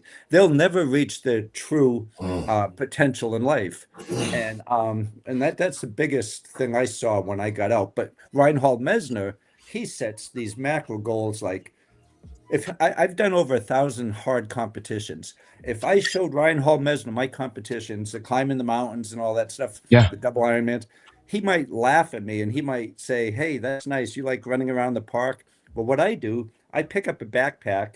I go climb a peak that's never been climbed before. I do it solo. I do it without oxygen. I tell my friends and family I should be back in a couple of months. And to me, that is so intense. So he knows how to tap into that source. The rest of us might say, yeah, I might do so many steps today walking. I might do a 5K run on Thanksgiving for turkey trot or something. Those people never reach their full potential in whatever they're doing. But people like Reinhold Messner, they can tap into that great source that we all have. And he does it. And a lot of us, I don't think, do. Yeah, Johnny. No, I love it. I mean, one of the things that I've said my whole journey is that if people understand my goals, as you say, macro goal, if they understand that goal, it's not high enough. Because the average fucking person they don't believe. They don't know how to get to that place where they can do amazing things. So I love this side of what you're talking about, brother. And there's a big difference between someone who gets it, that space, as you call it. I in my first book, I call it was like when I get in really difficult situations, I would call portals. I would see these little windows of opportunity where I could dive into this place and all the pain would go away and clarity would come and it would get quiet. And that was a place I always wanted to go back. But you got to like earn your way there with difficulty and pain and discomfort to the point where your brain will start giving you its brain chemistry that your brain's saying, okay, look, there's some heavy shit going on. We better start giving him some chemicals that's going to allow him to deal with this situation. And so I love how you talk about finding that space or going in that most people have no clue. And I've loved your explanation. Thanks, John. Thank you. Keith Ellis, John Anderson, and Don Mann, host of Surviving Man this morning on Mornings in Alive with Keith, John, and friends. Hey, Don, I know we had you for 30, but I got to be honest, man, I'm loving this. Will you have some time to stick around extra for us today? Sure, Keith. Absolutely. That'd be awesome. Absolutely. Hey, so let's get into Everest, dude. This is we've been fortunate to have a number of men that have been on our show that have climbed Everest, but on Everest, Don, you're drowning in your own fluids. Johnny, hear this, man. I got to paint a picture for you, Anderson. This guy's drowning in his own fluids. He loses his color vision. Memory's gone. You can't figure out which way it was down. And in that moment when your body is completely, there's dead bodies all over the place, right? On the mountain, frozen in the mountain that have been there for decades and years. But when your body's completely betraying you, what the hell is your thought going through in your brain, Don? Or is there no thought going? Like, take us to that moment where you're like, I'm way the fuck up here. I got to get down there, and I'm this close to death. Well, Keith, when I got to Everest, it's a big commitment, of course. You have to have like $70,000 and 70 days a commitment. You can be away from the rest of the world. So I've wanted that all my life, and finally I got the time off. I saved up the money, and I got a lot of sponsors too that helped. Yeah. But so I went out to Everest, and I was on a really tough team. Lydia Bradley was on the team, the first woman to summit Everest solo without oxygen. I was on a tough team made up of mainly Kiwis, New Zealanders. And I couldn't have been happier in my life to be on Everest. That was the happiest. Every now and then I'll get this feeling like there's no place I'd rather be. And that's what I kept getting every day up there. But HAPE and HACE, high altitude pulmonary edema, your lungs, and high altitude cerebral edema, your brain, it's when fluid goes in your brain and lungs. And our Sherpa got medevac for HAPE and HACE. Our doctor got medevac for HAPE and HACE. And a lot of those bodies, the 225 plus bodies up there, a lot of them died from HAPE and HACE and avalanches and things like that too. But a lot of them were HAPE and HACE. But so I didn't have any symptoms at all. And I was the oldest person on the team. Lydia said, wow, you're in your 60s. You're the oldest person here, and you're not having any problems at all. I said, well, I just feel good. I feel good. I've trained for this for so long. I just feel really, really good. But then we're on the Khumbu Icefall where you're climbing the ladders. Yes. 16-foot aluminum ladders. And it's the most dangerous place on Everest. I started having a hard time breathing. And I was taking these deep breaths, and I'd look down, and just fluid came from my nose and mouth. And I was climbing a vertical ladder, and with these big crevasses that end up, you look like you can see the center of the earth when you look down into them. And I'm climbing this ladder, and all of a sudden it started getting dark, and the fluid was pouring out of my nose and mouth. It just hit me so hard. I was coughing and choking. And I was on this ladder, and then it got darker and darker, and then I lost my memory, and I was wondering where I was. I didn't know where I was. And I just knew to keep climbing this little cave-in ladder. And when I got to the top, I had passed out. And fortunate enough, I mean, talk about being grateful. I had the most famous Sherpa in the world on our team. And Anjay Dorje Sherpa was his name. And he's Mr. Everest. Nobody saved more lives. That guy is incredible. And we became friends before the climb. And I opened up my eyes, and he was there. And he's been with a lot of people who died up there. And he saved a lot of lives. And I think at that time, he summited 17 times. He would have summited many more times if he didn't bring down all these sick people, And he said, can you walk? But I couldn't talk at that time because I was just choking and coughing up. And I said, yeah, I can walk. And he gave me his oxygen mask, and I put my hand on his shoulders. And we're walking toward this cliff, this 200-foot cliff, and I kept passing out because my brain was being compressed and my lungs were being compressed and filling with fluid. And so I was losing my color vision. Now it's nighttime for me, I thought, but it was just because I lost my color vision. It was daytime when this all happened. I just lost my color vision, and I couldn't talk. I was just coughing and choking, just fluid just pouring out of my mouth and nose, and I kept passing out. But we finally made it to the cliff, and he said, "Can you rappel?" I felt like saying, "I've rappelled all my life. Of course I can rappel." But I couldn't say that because I couldn't speak. Yeah. So he went down, did the 200-foot rappel, and I had my harness on and my rappel device on. I grabbed the line, and I was looking at us. I couldn't remember how to rappel. I lost my memory. Is what happened. Wow. And but that morning I saw a Sherpa. He wrapped the climbing line around his arm like 8 or 9 times, and he went down just releasing one loop at a time.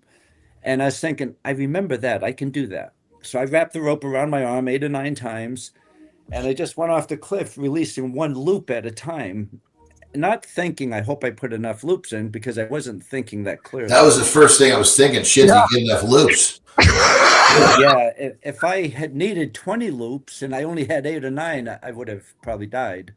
But somehow I managed to make it down to the where Andre was, and I put my hand on his shoulders. We finally made it back down to base camp.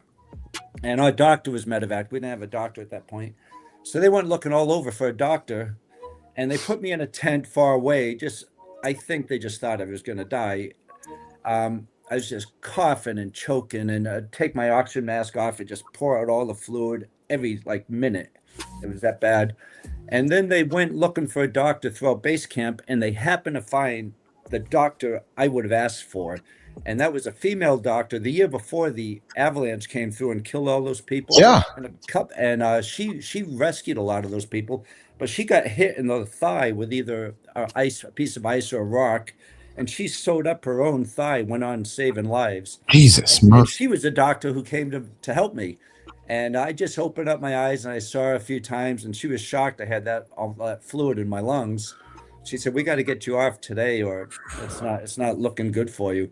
But then I couldn't get a helicopter out for the next 2 days because of the storm, which is you hear it on every climate story. You know, it's a bad storm.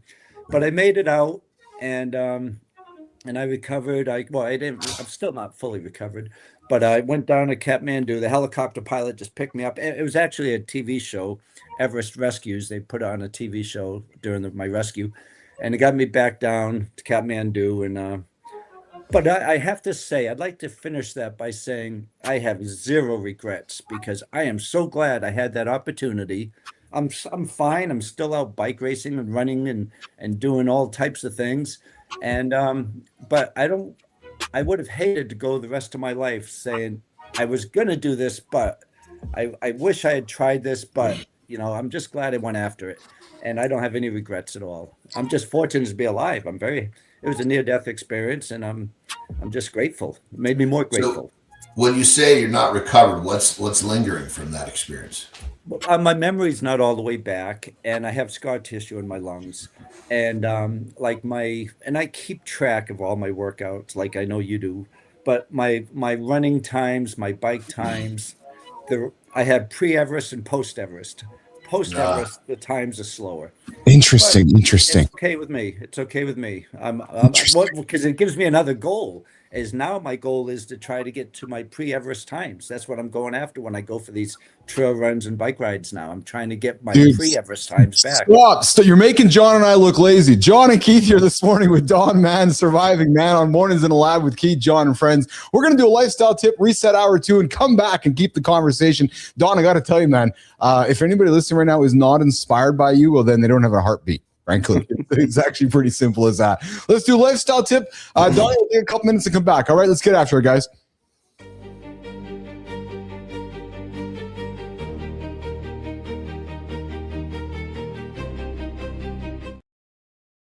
There was Midas. That's my boy. He's right here at my feet. I love it. All right.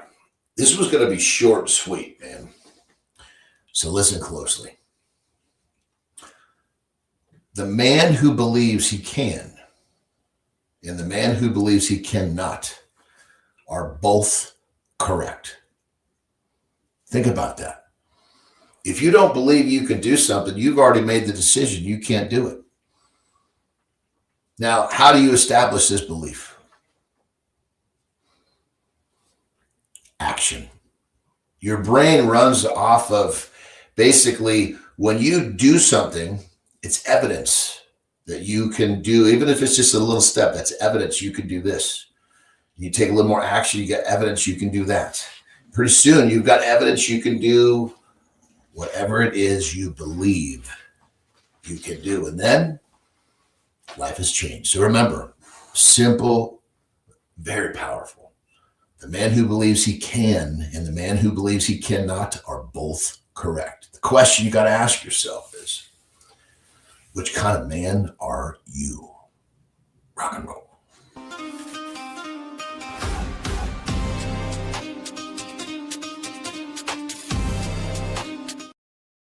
All right. We're calling some audibles this morning, guys. Quick reset. If you're just joining us, welcome to the big show. You're listening to Mornings in the Lab with Keith, John, and friends. You catch us live, 8 o'clock Eastern time, morningsinthelab.live, mitl.live. You can find us there. Center stage right now, Don Mann, myself, John Anderson, and Sophia Grant. Amazing dude. I think I'm in love. He's the definition of just do it and zero excuses. Broken kid to elite warrior, trained SEALs, connected to famous American missions. The guy's survived stabbings. He's survived kidnappings. He's been on Everest. And Don says, pain is good. Extreme pain is extreme good. Coming up an hour or two, Don's sticking around. We're going to hopefully get into some gentle parenting conversation, things that men learn too late. But right now, Jimmy, let's bring him back. Let's keep the show rolling. Don Mann, Keith Billis, John Anderson. Mornings in the Lab with Keith, John, and friends. Don Mann, I'm telling you, man, I am to say that I'm inspired would be somewhat of an understatement. Let's get into your Richard Branson story. So the guy contacts you to say, hey, I want to do something crazy. I want to go and circumvent the world in a balloon, and he hires you to help him. You know, so boy, I haven't talked about that in a long time.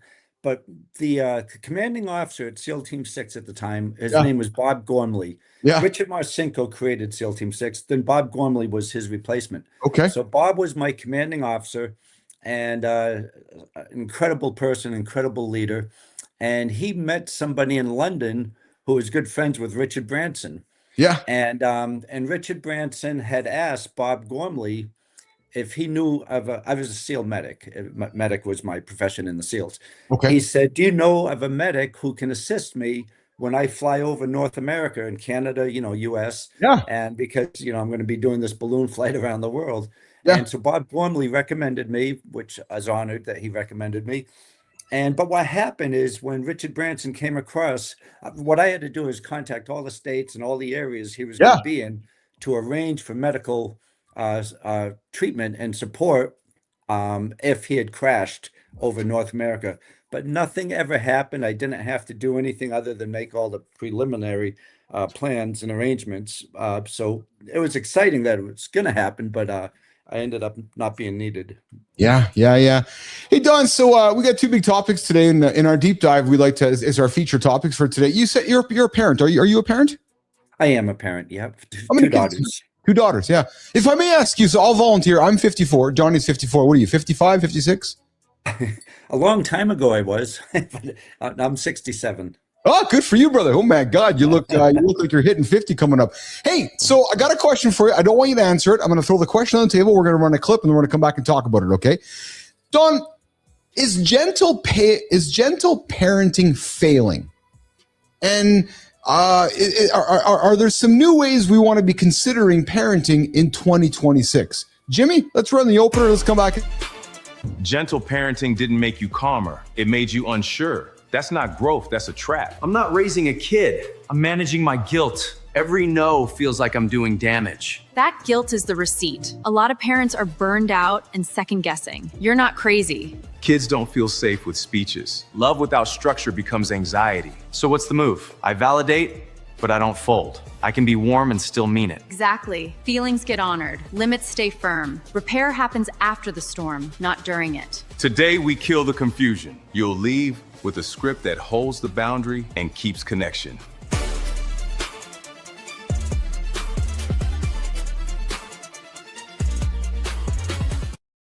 Don, making some assumptions here. So you got a couple of years on Johnny and I. I got to think you weren't raised by a gentle parent. No, I wasn't. I was not either. If my parents were a little more strict, I probably would have gotten less trouble, though. So let me ask you this. Would you be the man, every pun intended, you are today, all the goals and accomplishments, Everest, SEAL Team 6, list them all, had mom or dad not parented you like you were parented? Probably not. I would say probably not. I don't believe in soft parenting, easy parenting. I think kids don't have they don't have a mind that's put together What does yet. that mean to you, Don? And actually, let me throw the second side of that. Are you a grandparent? Your daughters have kids? Yes, they do. Yeah. So okay, so they're not listening right now. Are your daughters soft parents, do you think?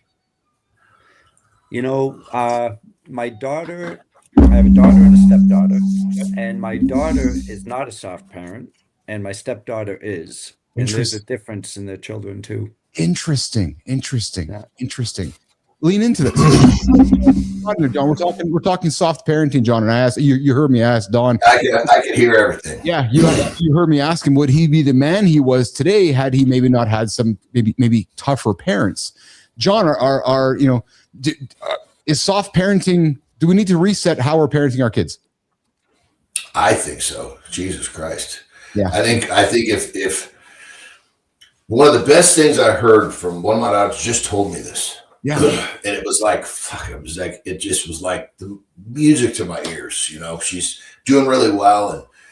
And she said, Dad, it's because you helped me set my standards. My parenting was about, I needed them to have discipline. Well, first off, I had to teach them to work hard. I had to teach them to, I was big on a few things. When you say you're going to do something, you're going to do it. Don't say it if you're not going to do it. Your word is everything. You got to be able to work hard, and you got to have a standard. Don't set your standards by everybody else around you. You set a standard on what's difficult for you, and then you continue to push those standards. And now she's just kind of like, she runs circles around most people. So now when we say soft parenting or hard parenting, I don't think that, whipping kids or being cruel, or there's a little more strategy to being I agree. A not soft parent. Yes. And allowing that kid to be, happy and, because you think of people say soft parenting and hard parenting, they think, well, beating them with a switch. No, that's not what I'm referencing. I agree with you. Being a good parent is a fucking job. It's not just sending your kids to school and sending them to their room when they fuck up. When you put a kid in timeout, you're in that timeout with them, so to speak. Yeah. Don, what do you hear about that one? If you sit back, you're having kids today. You're all of a sudden having some children today, and you're having to revisit parenting today because you're like, oh my God, the world is changing. How do you look at soft/hard parenting, Don? I agree with everything John just said. I think soft parenting is an excuse just not to be a parent and put him in front of a screen, and whatever happens to him happens to him. I don't agree with it at all. What I'd like to say, and I wish I had been told this when I was a child, and I do my best to get this message out to all the young children or young people I get to talk to. But and I've instilled this into my daughter and my granddaughters at this point. Is all you have to do is 4 things every day. And once, if a child comes up 10 to 12 years old, how do I be a football player? How do I go in the military? I said, all you have to do is 4 things every day. That's all you have to do. Every day, just do something that makes you stronger. Now, you might just want to do Pilates on the floor, or you might want to do yoga, or you might go CrossFit or go in the gym, but just every day, just do something to make yourself stronger. Most successful people are very fit. And if you don't have an ambition that needs strength, be a stronger leader or a stronger friend or a stronger daughter, but just do something that has made yourself stronger. Number 2, and I do this usually for people who want to be SEALs or Marines. Every day, do something to make yourself faster. Do wind sprints. Do sprints in the pool. If you can do 120 sit-ups in 2 minutes, do 125. And if you're not into sports, and if what you're going after has nothing to do with physical abilities, be more efficient. Instead of taking an hour to clean your room when your mother tells you to clean it, get it done in 30 minutes so you can do more productive things.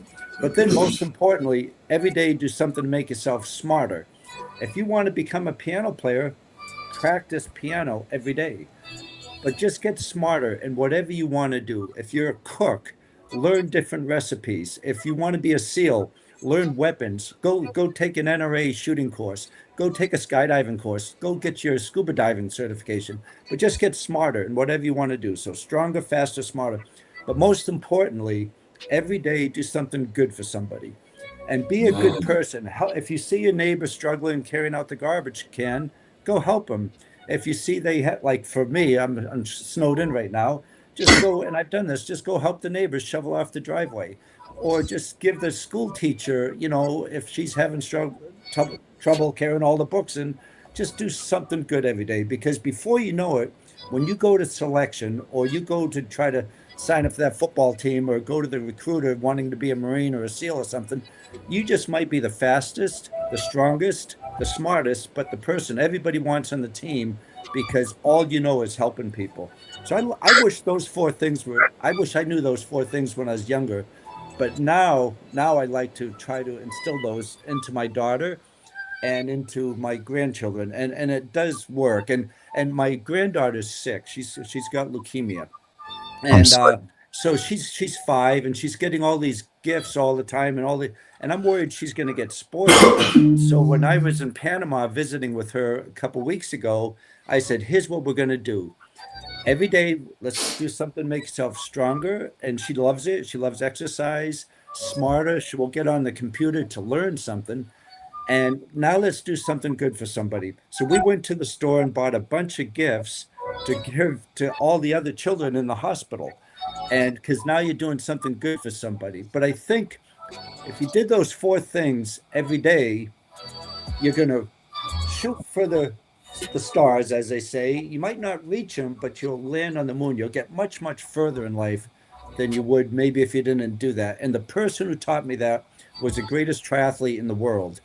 He just did it by saying, I said, Dave Scott was his name. How do you stay so fit? He said, well, the doctors tell me I'm wrong, but I work out every day of the year. So I went over 21 years without a day off after he told me that.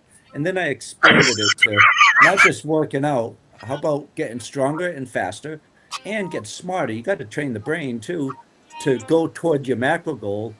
But more importantly, you have to be good to people and have to be a good teammate, a good daughter, a good granddaughter, a good son, a good neighbor, and just do good things for good people, or for people in general. You know, John, you and Don aren't very dissimilar. You know, you're listening to Don Mann speak, John Anderson. I hope you recognize that you're not very dissimilar there.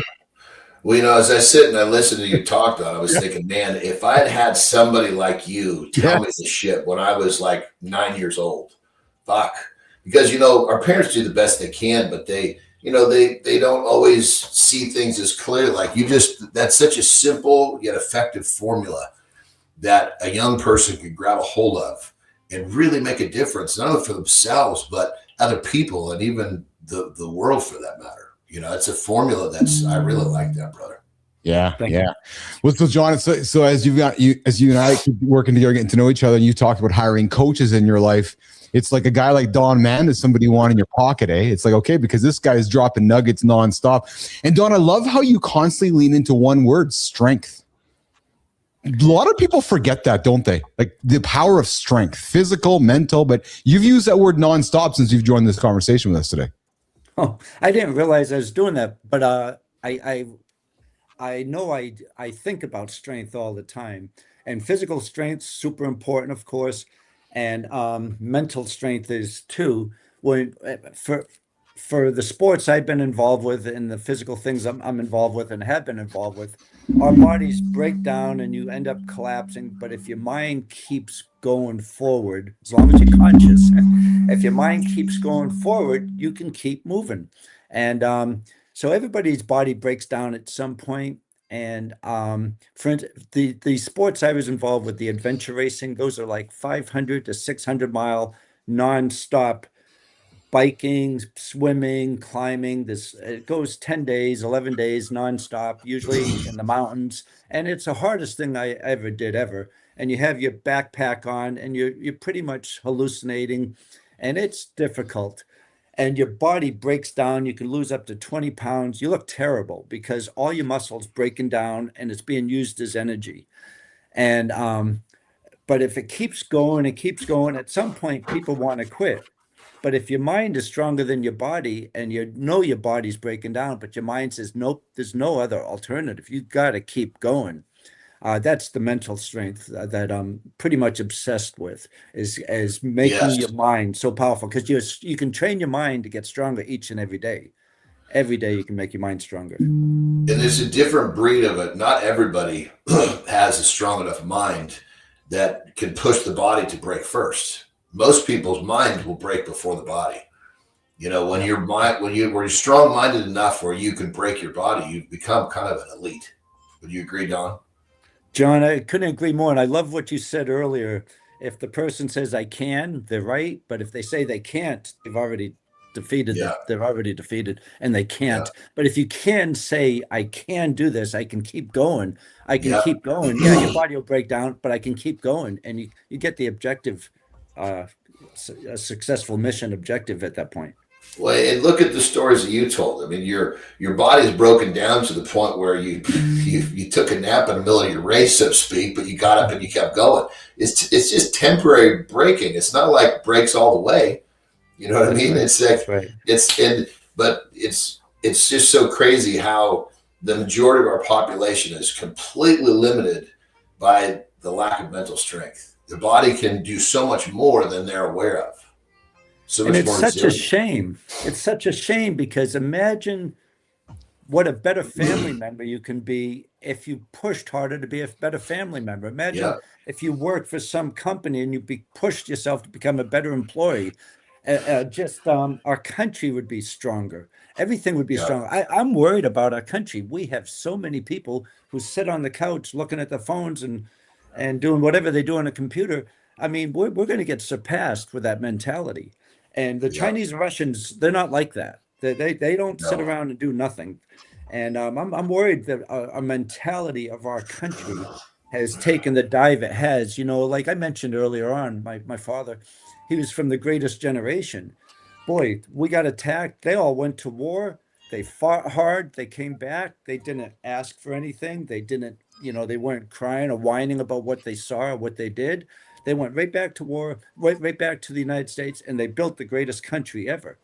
But we don't have the mentality anymore at the macro level. And I don't see how our country is going to keep going with a majority of our people, maybe due to soft parenting, they get sat in front of a TV or a computer and they don't have to do anything.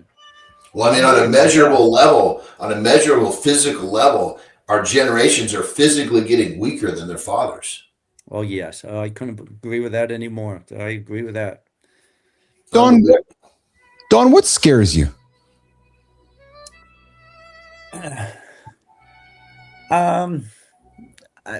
I guess just, illness or injury of anybody in my family. I don't have any. I could have answered that for you, brother. I was going to go right back to your loved ones. Yeah. I don't have any other fears. You don't, eh? No, it's your fear is upon others instead of your own mirror. I love that. Yeah. Yep. Let me ask you this question then, and feel free to answer it how you'd like. Safe space. What scares you about America today? What scares me about America is how polarized we are, for one. We have two countries, and you do, don't you? You absolutely do right now, 100%. Yeah, and it keeps getting worse, and the pendulum swings so much one way or the other. And Chinese and the Russians aren't like that. I mean, they're focused. Yeah, they're united. Focused. Yeah. So I'm worried about our country and the direction it's. I know right now our country is doing things to make up for what the last administration did. The next administration will probably undo all of that. So we don't have a solid direction. So I'm worried about our country. and bringing back to family. You know, I won't be around, but you know, my grandkids will and my daughters will, and I don't think they're going to see the great country that I grew up living in. They're not going to realize what a great country we had if things don't change drastically. You know, and brother, on that level, these other like the Russians, they understand this about America. When I used to go over there and compete, when we would show up over there, we were just the whining fucking Americans. You had to prove to them that you weren't a little bitch and you were ready to suffer like they were to get where you wanted to go. Then you earned their respect, because in their minds, they understand the general character of the American, and that's what they all believe. So it's not like other countries, they have a completely different perspective on us, you know, meaning that they see what you're describing. Yeah. And I can imagine you seeing it up close like that. Fuck. I mean, you would show the first time I remember when I came in as a rookie and I started going on the circuit over there. It wasn't until like the third contest where I started getting these guys coming up and shaking my hand and, you know, giving me the respect, because they realize, okay, he's not like the rest of them. Yeah, no, I believe that for sure. In our military too. I mean, when we still are respected a lot of places in the world, but we have a lot of allies and an enemy who look at us as being soft now, and our rules of engagement are soft, and we do everything backwards. The Israelis are laughing at us the way we do things, and it's we are soft, though, brother. Don't you agree? Right now, we are soft. Yeah, we are. I know. And the world needs a strong America, Don, man. The world does. It absolutely does, because Don, I'm a Canadian guy, so I'm up here in Canada, but I love my American friends. All my friends, all my social circles are all American. I found myself sometimes, I joke with Johnny because I find myself in an awkward spot sometimes because my whole community is American. Everything I do is American. I live here in Canada. We need a strong America, Don, man. Yeah, he plays both sides of the fence. I do. When something fucks up, he throws turds at us. When things are good, he claims us. Johnny's right. I'm an adopted son, Don. But I'll just repeat it again. The world needs a strong America. America has lost its way in the last 15 years or so. It sure has. And not to get off point, but I love Canada too. I spent a lot of time in Canada. What do you love about it, Don? Oh, well, you know, I went there for the brigade. It was a 700-mile paddle across Canada. Yeah. And I got to see a lot of the backcountry. Of course you did. It wasn't just a tourist trip, John. Of course it was something like some kind of what the hell? It wasn't a 7-mile paddle. It wasn't a 70-mile paddle. It was a 700-mile paddle. But also, I got to a tour with the Vancouver Canucks. And, cool. Very cool. And the Canucks I trained with them. I went there as a motivational trainer. Yeah. And then they invited me to 7 games. And my God, those were the hardest core athletes I've ever been around, those guys, the Canucks. And I just love the Canadian people. And besides being the politest people in the world. Yes, that's what I loved about Canada too. Everybody was so nice. You just, you know, we don't, in America, you don't walk down the street and people just say hello unless you're in a very small community where everybody knows. In Canada, it was like, holy shit, man, this is really a nice vibe up here. Yeah, that's how I've rubbed off on Johnny, Don. I've made him more kind. Yeah. But I think we could learn a lot from Canadians, and I think it's a really nice partnership what Canada and U.S. has. I know it has its hiccups now and then, but I love that we're so close with Canada. Yeah, I do think, you know, I'll offer my 4 cents for what it's worth, but I do think we're on a path of economic continuity in the future. It just seems inevitable. You know, nobody wants to talk about, you know, war or the negative things, but it just seems to me that Canada and US are moving in a direction where over our time we're going to become connected. Johnny, you gonna say something?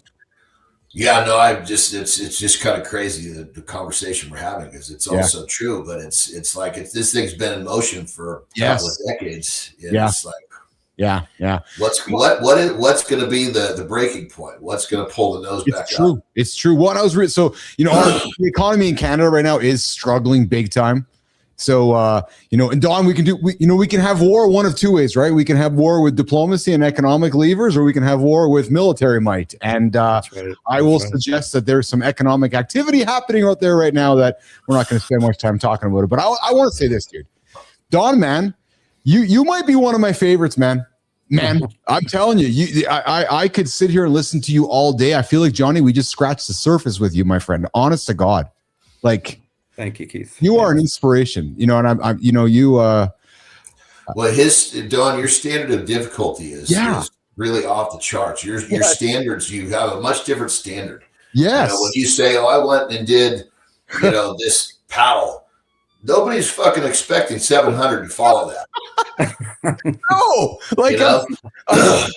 I'm feeling like I got to go do something today, Don. And I've already but I love it because it just shows it for the people who haven't tapped into this side of themselves. Just show at 67 years old, just shows what the possibilities are. And at very least, it can give somebody hope. And if someone can have a little hope, they can have the balls to take the first step. And the first step and turn to the second. And, you know, so I think, brother, you just keep doing what you're doing. The world needs more people like you.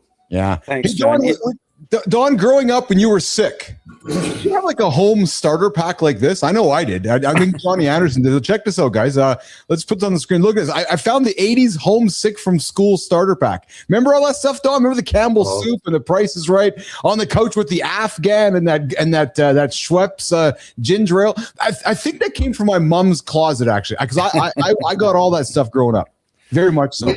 I had everything, but there was no TV when I was. That's right. When I was young. That's right. That's right. And when we did have a TV when I got older, if I was homesick, I surely wasn't going to be able to fucking watch it if I was staying homesick. So I had the Afghan, I had the Campbell soup, I had the Price is Right, I had the Vapor Rub, and I had the Schweppes ginger ale there. Oh, and there's also those saltine crackers. So yeah, I'd say that Mom got me on all those. How about you, Don? Any of that relate to you up there?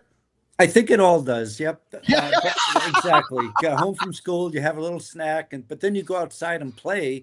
Yes. It's dark. Yes. No Exactly. TV. Yeah. Hey, quickly, Don, David Goggins. David Goggins, met him, fan of him. You are very Goggins-esque, and I mean that with a big compliment. I don't know David. He's considered the extreme SEAL now. I guess I kind of was one of the extreme SEALs in my generation. But I have a great deal of respect for where he came from, and what he's done, and how many people he can motivate and influence by his lifestyle and his what he's gone through in life, from being a heavy guy and then going through buds numerous times. And I have a lot of respect for him. I never met him. We're just different generations. Yeah. Hey, John, before you go.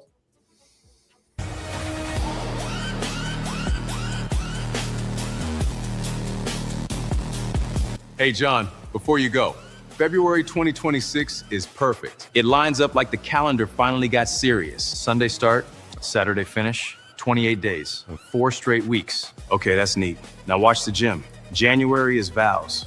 February is where most guys disappear. January talk turns to silence. The treadmills empty out, the snacks come back. Exactly. Perfect calendar, messy habits. John's gonna roast that gap. He's allergic to excuses. John doesn't track dates.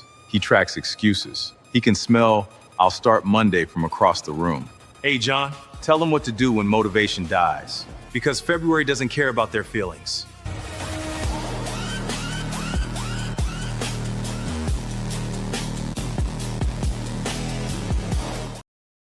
Johnny, February, perfect month. Look at that. It only happens. It happened in 2015, and it's going to happen again in 2037. So it's actually kind of neat. I thought it was actually kind of cool that it's a perfect month, 28 days, 7 to 7. And but the people that are fucking paying attention to this are distracted. Yeah.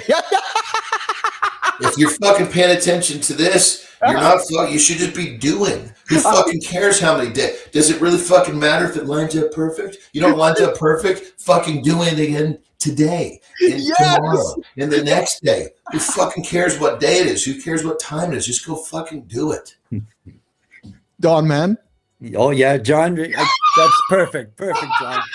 Yeah, I think we think alike. I think we think a lot alike. No, it's funny because this last segment of John before you go is always built for a reaction out of Anderson. So Johnny, that was perfect because I knew I was going to get a good one from you on this one. I mean, I've been saying from the fucking beginning that the average man gets distracted by numbers, and here's another fucking perfect example. Well, I'm going to wait for the perfect month, which is February, because it's got shut the fuck up and go get on something, for God's sake. Oh, I love it, man. Hey, Don, where can folks find you, connect with you, engage with you before you rock and roll out of here, Don, man? Probably my website, okay, which is US Frogman, 2 N's, yeah, FROGMANN.com. Yeah, that's probably the best way.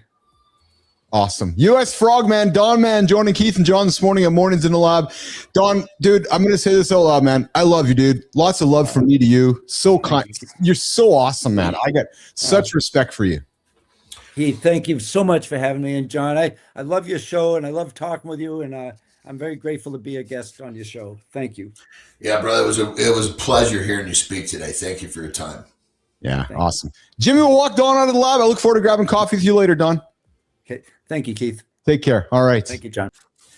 All right. John is out of here. John, that was awesome, man. That was holy smokes. Seriously, dude. I think I'm going to put Don probably at the top of my guest list. I'm with you. Yes. Like, I swore I was talking to your dad. I'm saying that with love and kindness with some humor, but I feel like I was talking to your dad. Like, and I don't know your dad, but I feel like that's the kind of if I had Don for a dad, I would make my current self look like a joke. Fuck. I mean, everything, this is all fucking, I didn't have a parent fucking guiding me for this. This is all fucking self-discovery. If I had any bit of fucking, even if I'd bumped into him and given me his 4 fucking pillars of life, that would have made a huge fucking difference. Jesus Christ. Could you imagine? Like, I'm serious, but to you, like, I can only imagine you having him as your dad. Like, I'm just because everything he says, like, holy smokes, like, that could be John Anderson's father. Seriously. What an inspiring guy, though, eh? 67, zero excuses. Yeah, really zero excuses. I'm with you, man. Yeah, top of the guest list, absolutely. And I meant everything I said with the love part. And I love how patriotic he was. Loved how reasonable he was. You know, he wasn't all like rah rah rah. His demeanor was so good too. The real fucking SEALs. That's how they are. They don't have to prove shit. They already proved themselves. Isn't that true? Right? That's exactly it. I love how you said when he walks into a room, because he doesn't know it himself, but when he walks into a room, he is the shit. And he looks pretty jacked. He has shoulders in his chest. Like, he's not a little man. Like, he looked like he still gets after it. Yeah, he does. Fuck. I know he does. I know. Yeah, just, how is Canada? Oh, 785-mile paddle. What are you doing today, brother? So now what are you doing today? I got some dumping off here, filming, and then doing working on some biz, playing pickleball. Yeah. Yeah, today my activity actually is going to be Tara going to pickleball, go to the gym. Beautiful. And Tara and I are supposed to have an evening together. I don't know exactly what she wants to do, but it'll be fun. Fun. Speaking of fun, I enjoyed the day today with you, pal. As always, you enjoy your day. You enjoy your day today, and I look forward to connecting with you in less than 22 hours. We got Petro in tomorrow, and it'll be another fun Friday in the lab with Keith and John. Let's rock, brother. Have a good loop. You too, pal. All right, John is out of here. Good morning, everybody. Yes, sirree. Oh, excuse me. Hey, you guys notice Johnny hasn't been burping much lately, Jimmy? Is he? I'm just wondering. Wow, Dawn Man, what a fantastic conversation. If you're just tuning in now, I invite you to go back and go listen to what Dawn had to say. We actually might have got a better guest than David Goggins. Goggins, we still want to have you on the show, of course, but this guy here may be out Gogginsing Goggins. Yeah, Don Man. The Frogman, frogman.com. You can go find Don and his story. Okay, so we are not going to again get to our things that men are using today, or men are losing. Men are realizing too late. But I do know something that men are... sigh. Yeah. We'll put this one on the table for next week, I think. Although I guess we probably can also put it on the table today. But here's what we're going to do first. Maybe we'll see how the time takes us. Maybe we will still get on the table and get that conversation happening here with myself and the community. Perhaps, Jimmy, we can deliver that one, which is things that men are learning a little too late in life. But before we do that, let's get into the morning focus, which is a monologue today around, and actually, I did not time this way.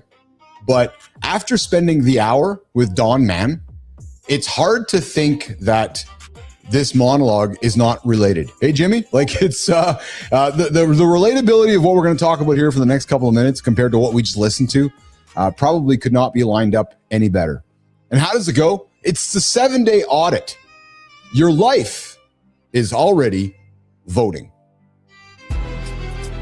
Stop telling us your goals. Show us your week. If we put it on the screen, what does it prove? I say I'm locked in. Then my calendar looks like a liar. It's brutal when you see it. That's why it hits. Facts don't argue with you. Your nervous system will, though. Potential is a drug. It makes you feel ahead while you're falling behind. Receipts or it's fantasy. My thumbs vote comfort. My sleep votes chaos. Then I wonder why I'm stuck. The audit doesn't shame you. It wakes you up. Discomfort is your brain catching up to reality. Here's the punchline. Your goals don't need motivation. Your calendar needs to stop lying.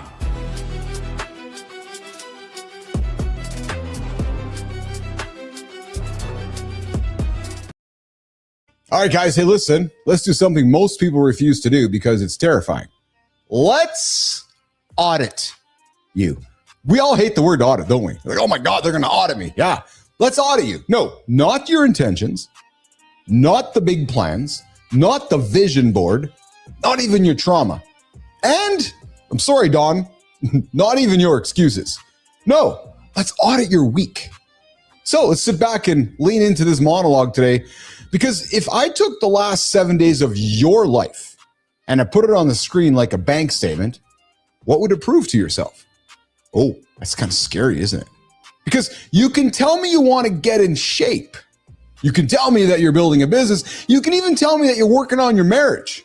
Or you might even tell me that you're getting serious about your mental health. And you can even tell me that you're locked in. Cool. And we talked about earlier on the show, Jobs was talking about all the talkers, the doers, the talkers. Cool. But here's what really matters. Can you show me? Can you show Don? Can you show John the receipts? Where's the proof? Because potential is the most seductive drug on earth. Have you been the person sitting down on your calendar and planning it all out? Like, okay, I'm going to get this done. I'm going to get this done. You sit back, you look at your calendar, you're all happy. Like, oh yeah, it's all great. My calendar's perfect. I got all these tasks ready to go. It's good. Because the potential is the most seductive drug. Potential lets you feel like you're winning. You're looking at your calendar, it's all organized. Well, actually, you're probably still losing. And here's the part that nobody wants to hear. Your life already voting. Every day, every hour, those thumbs scrolling. The calendar, it's voting. You're spending, you're voting. Your sleep is voting. Your discipline is voting. So don't tell me who you are. No. Tell me what you've done.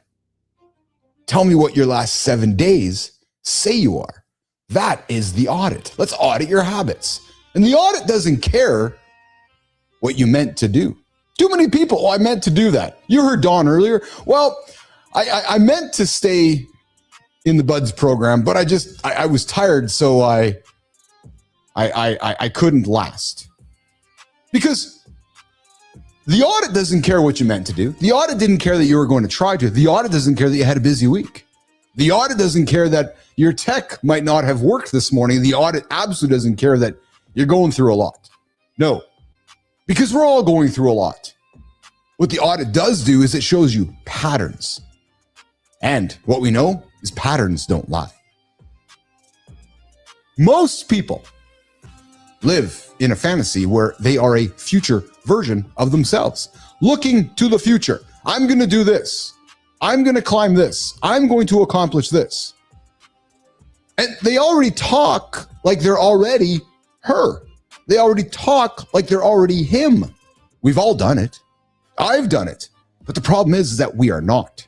Because the problem is that we are actually one decision away from collapsing back into the same comfort routine.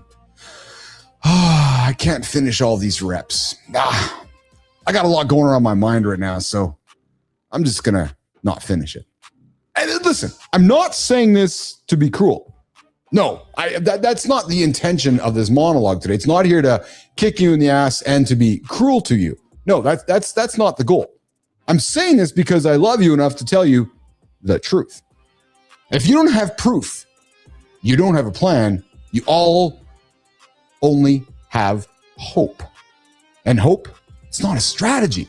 So here's the challenge, and it is simple, but I can guarantee you that this strategy and this challenge is not easy. Here's the invitation, and it goes like this. Take the last 7 days, score it. Yeah, not with your feelings, but with your facts. Look at the previous week. Reflect. How many days did you do the thing you said you would? How many days did you do the thing you said that would matter?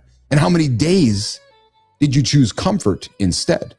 And after talking with Don Mann today, I don't know how any of us can sit back and accept comfort right now. Because how many times did you also lie to yourself with, tomorrow, I'll get it done tomorrow. It'll be there tomorrow. Well, how many times did you protect the old you? Because tomorrow isn't coming to save you. There might not be a tomorrow. You are coming to save you. And it starts with one brutal question that we have to ask in our own mirror. What does your week prove that you actually believe? Because that, in my experience, nation, is the only scorecard that matters. Now, if you don't like the results of your own audit, good. Because that's the discomfort. That is your life trying to wake you up.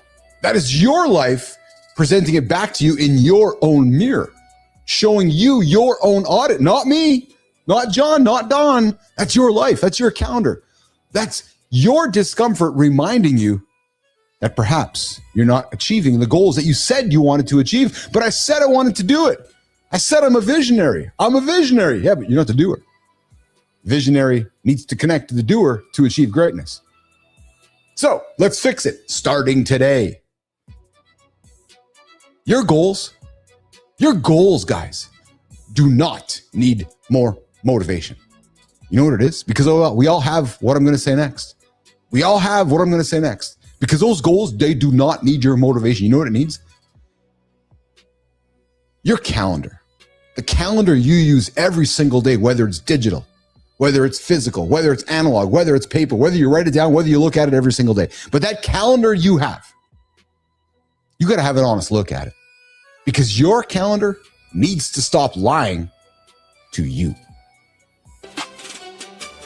Fellas, you ever notice how you can be insanely capable and still stall on the one thing that matters most? It's never the task. It's the story you attach to the result. One bad rep and suddenly you are a failure. Today's Community Corner is 3 quick hits to break that spell. A creator who stops treating his work like a verdict. A sharp take on brilliance that can either connect or control. And a reminder that later is where family time goes to die.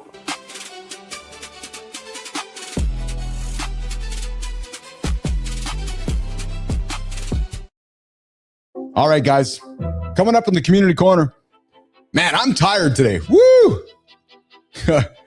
Just admitting it. I'm confessing. I like to hold out all the truth here. Yeah, been burning the candle at literally both ends. Trying to pull something to the finish line. You guys ever get yourself into situations where, I know Neiman does often, actually. I think Neiman is very much the burning the candle at both ends kind of person. So there's the love-hate with that. When you got all your people burning the both candle, you know, we're just trying to achieve greatness here. And sometimes it takes a lot of work that others perhaps can't see or can't wrap their head around. But yeah, man, I'm tired today. But you know what? I get to do this. I get to do it every single day, and that is what motivates me to be here. Hey guys, YouTube, the moment a grown man stops making it personal, Sullivan comes back, says goals need action behind them. Another great show. One for the replay for me. I'm with you, man. Donnie Mann is a rock star. We got to get Don onto Cheryl Whitaker's show and Matt Roof's show and Jason Hewlett's show. 5 o'clock today, right here on the network. Mornings in the lab.live and the network, of course, mornings in the lab.network. Hey, the YouTube story. The moment a grown man stops making it personal, the creator from the first time readers hit a creative wall and he caught the real culprit. He was making the work feel like it was life or death. And then when he zoomed out, he looked at it in perspective because the pressure dropped. It dropped all right. Bottom line, that draft, that's a rep. that workout, that's a rep. That side project, that's a rep. Your parenting, also a rep. Those reps you're going through, messy. But those reps are also how you get good over time. Let's go back to Don Mann. You think Don did a few reps before he climbed the mountain? You think Don did a few reps before he became a Navy SEAL? Oh yeah, tons of reps. So it sounds obvious, but too often we get caught up in perfection. We get caught up in it's just not good enough. And we forget that later today, tomorrow, next week, we get to try it again. Because here's what I've learned, that the mistake is waiting until you feel confident. Because confidence comes from action. Yes, not waiting to feel ready to go. There's a difference there. When you get up and you get after it and you go achieve those goals, that gives you the confidence to do it again. All right, let's move over to Substack. Substack's coming to Canada. Welcome, Substack, to Canada. When smart turns into lonely, you see, when smart turns into lonely, you see patterns fast and you connect those dots before other people do.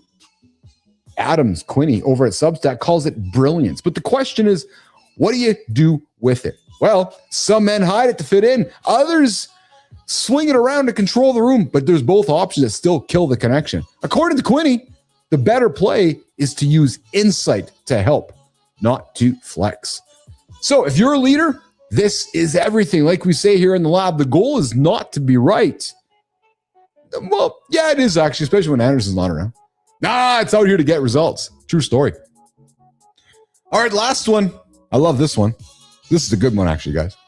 All right, last one is we're going to get into LinkedIn. Oh, no. We're going to have, you know what, Neiman? I think we found it, actually. I think we found our segment for LinkedIn. And it goes like this. Is this AI slop or not? You guys spent some time on the networks lately? It's just full of AI slop. Yeah. So this one here, we got somebody spewing slop around how when the work slows down, you get less stressed. Wah, wah, wah. When you get stuff later together, then you blink and time has passed. Wah, wah, wah. This guy says the fix is not a grand gesture. No, he says that the fix is the family first stuff. Wah, wah, wah. Phone down at dinner, 10 minutes of play. Wah, wah. Yeah. It's funny when you do this show on a daily basis, it's easy to see so much of the fluffery out there. And I guess, if anything, it's actually motivating me to continue digging into what we are building here, which is the simplicity of what we build here. A daily live conversation that delivers truth.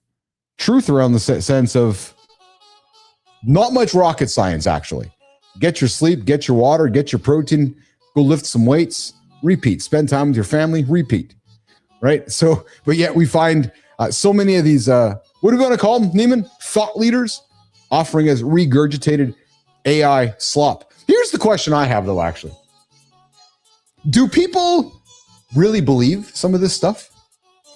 I'm asking for a friend, Neiman. Just asking. Like, is some of it actually legitimate shit? I'm asking for a friend. All right. Hey, Maya, do you believe some of this stuff too? Or are you as full of BS as the stuff we read sometimes? Let's get after it. So, Nation, when you will wait until you're ready, who benefits from that? You or your fear? Because fear loves two tricks. It makes your work feel like a verdict. It makes your brilliance feel like a weapon. And it makes your family feel like something you can get back to later. So check yourself today. Where are you chasing being impressive instead of being present? And what would change if you treated the next rep as practice, not proof?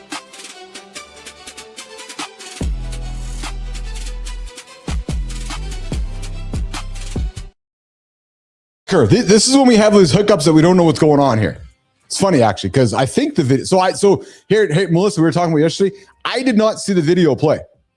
So I don't know if it played. I don't know if it ran, but it did not play on my side here. So one of the things we might want to figure out, guys, is so I believe you that it played, but I can tell you that as the host, and it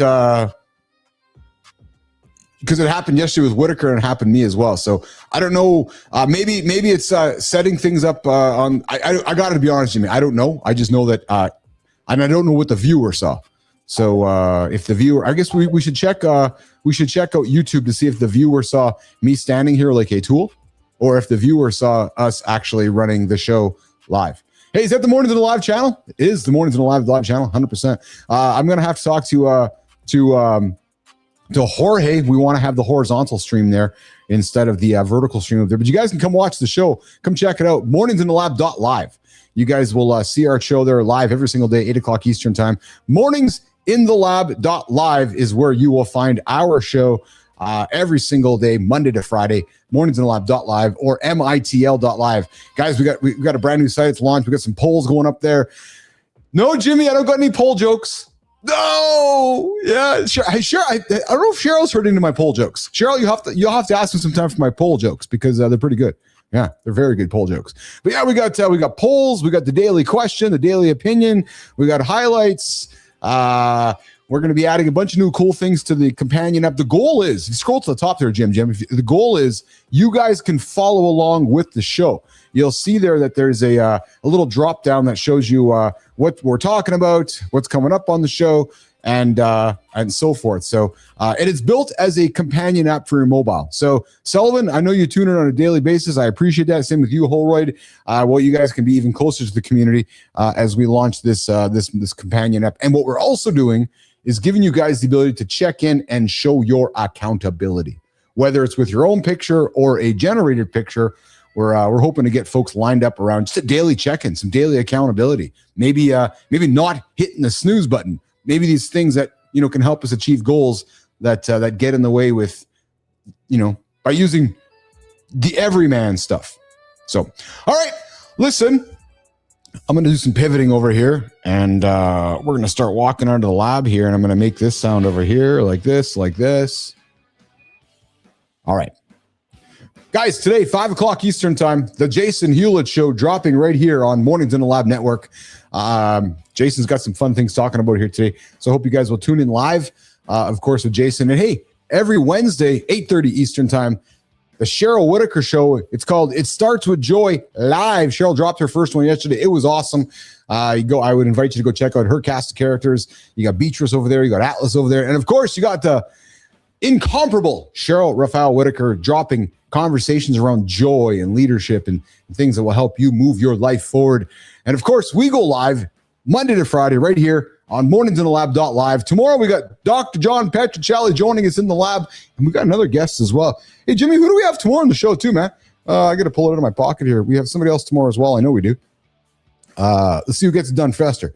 Let's see who gets it done faster there, team. Tomorrow, we got Lonnie Bedwell.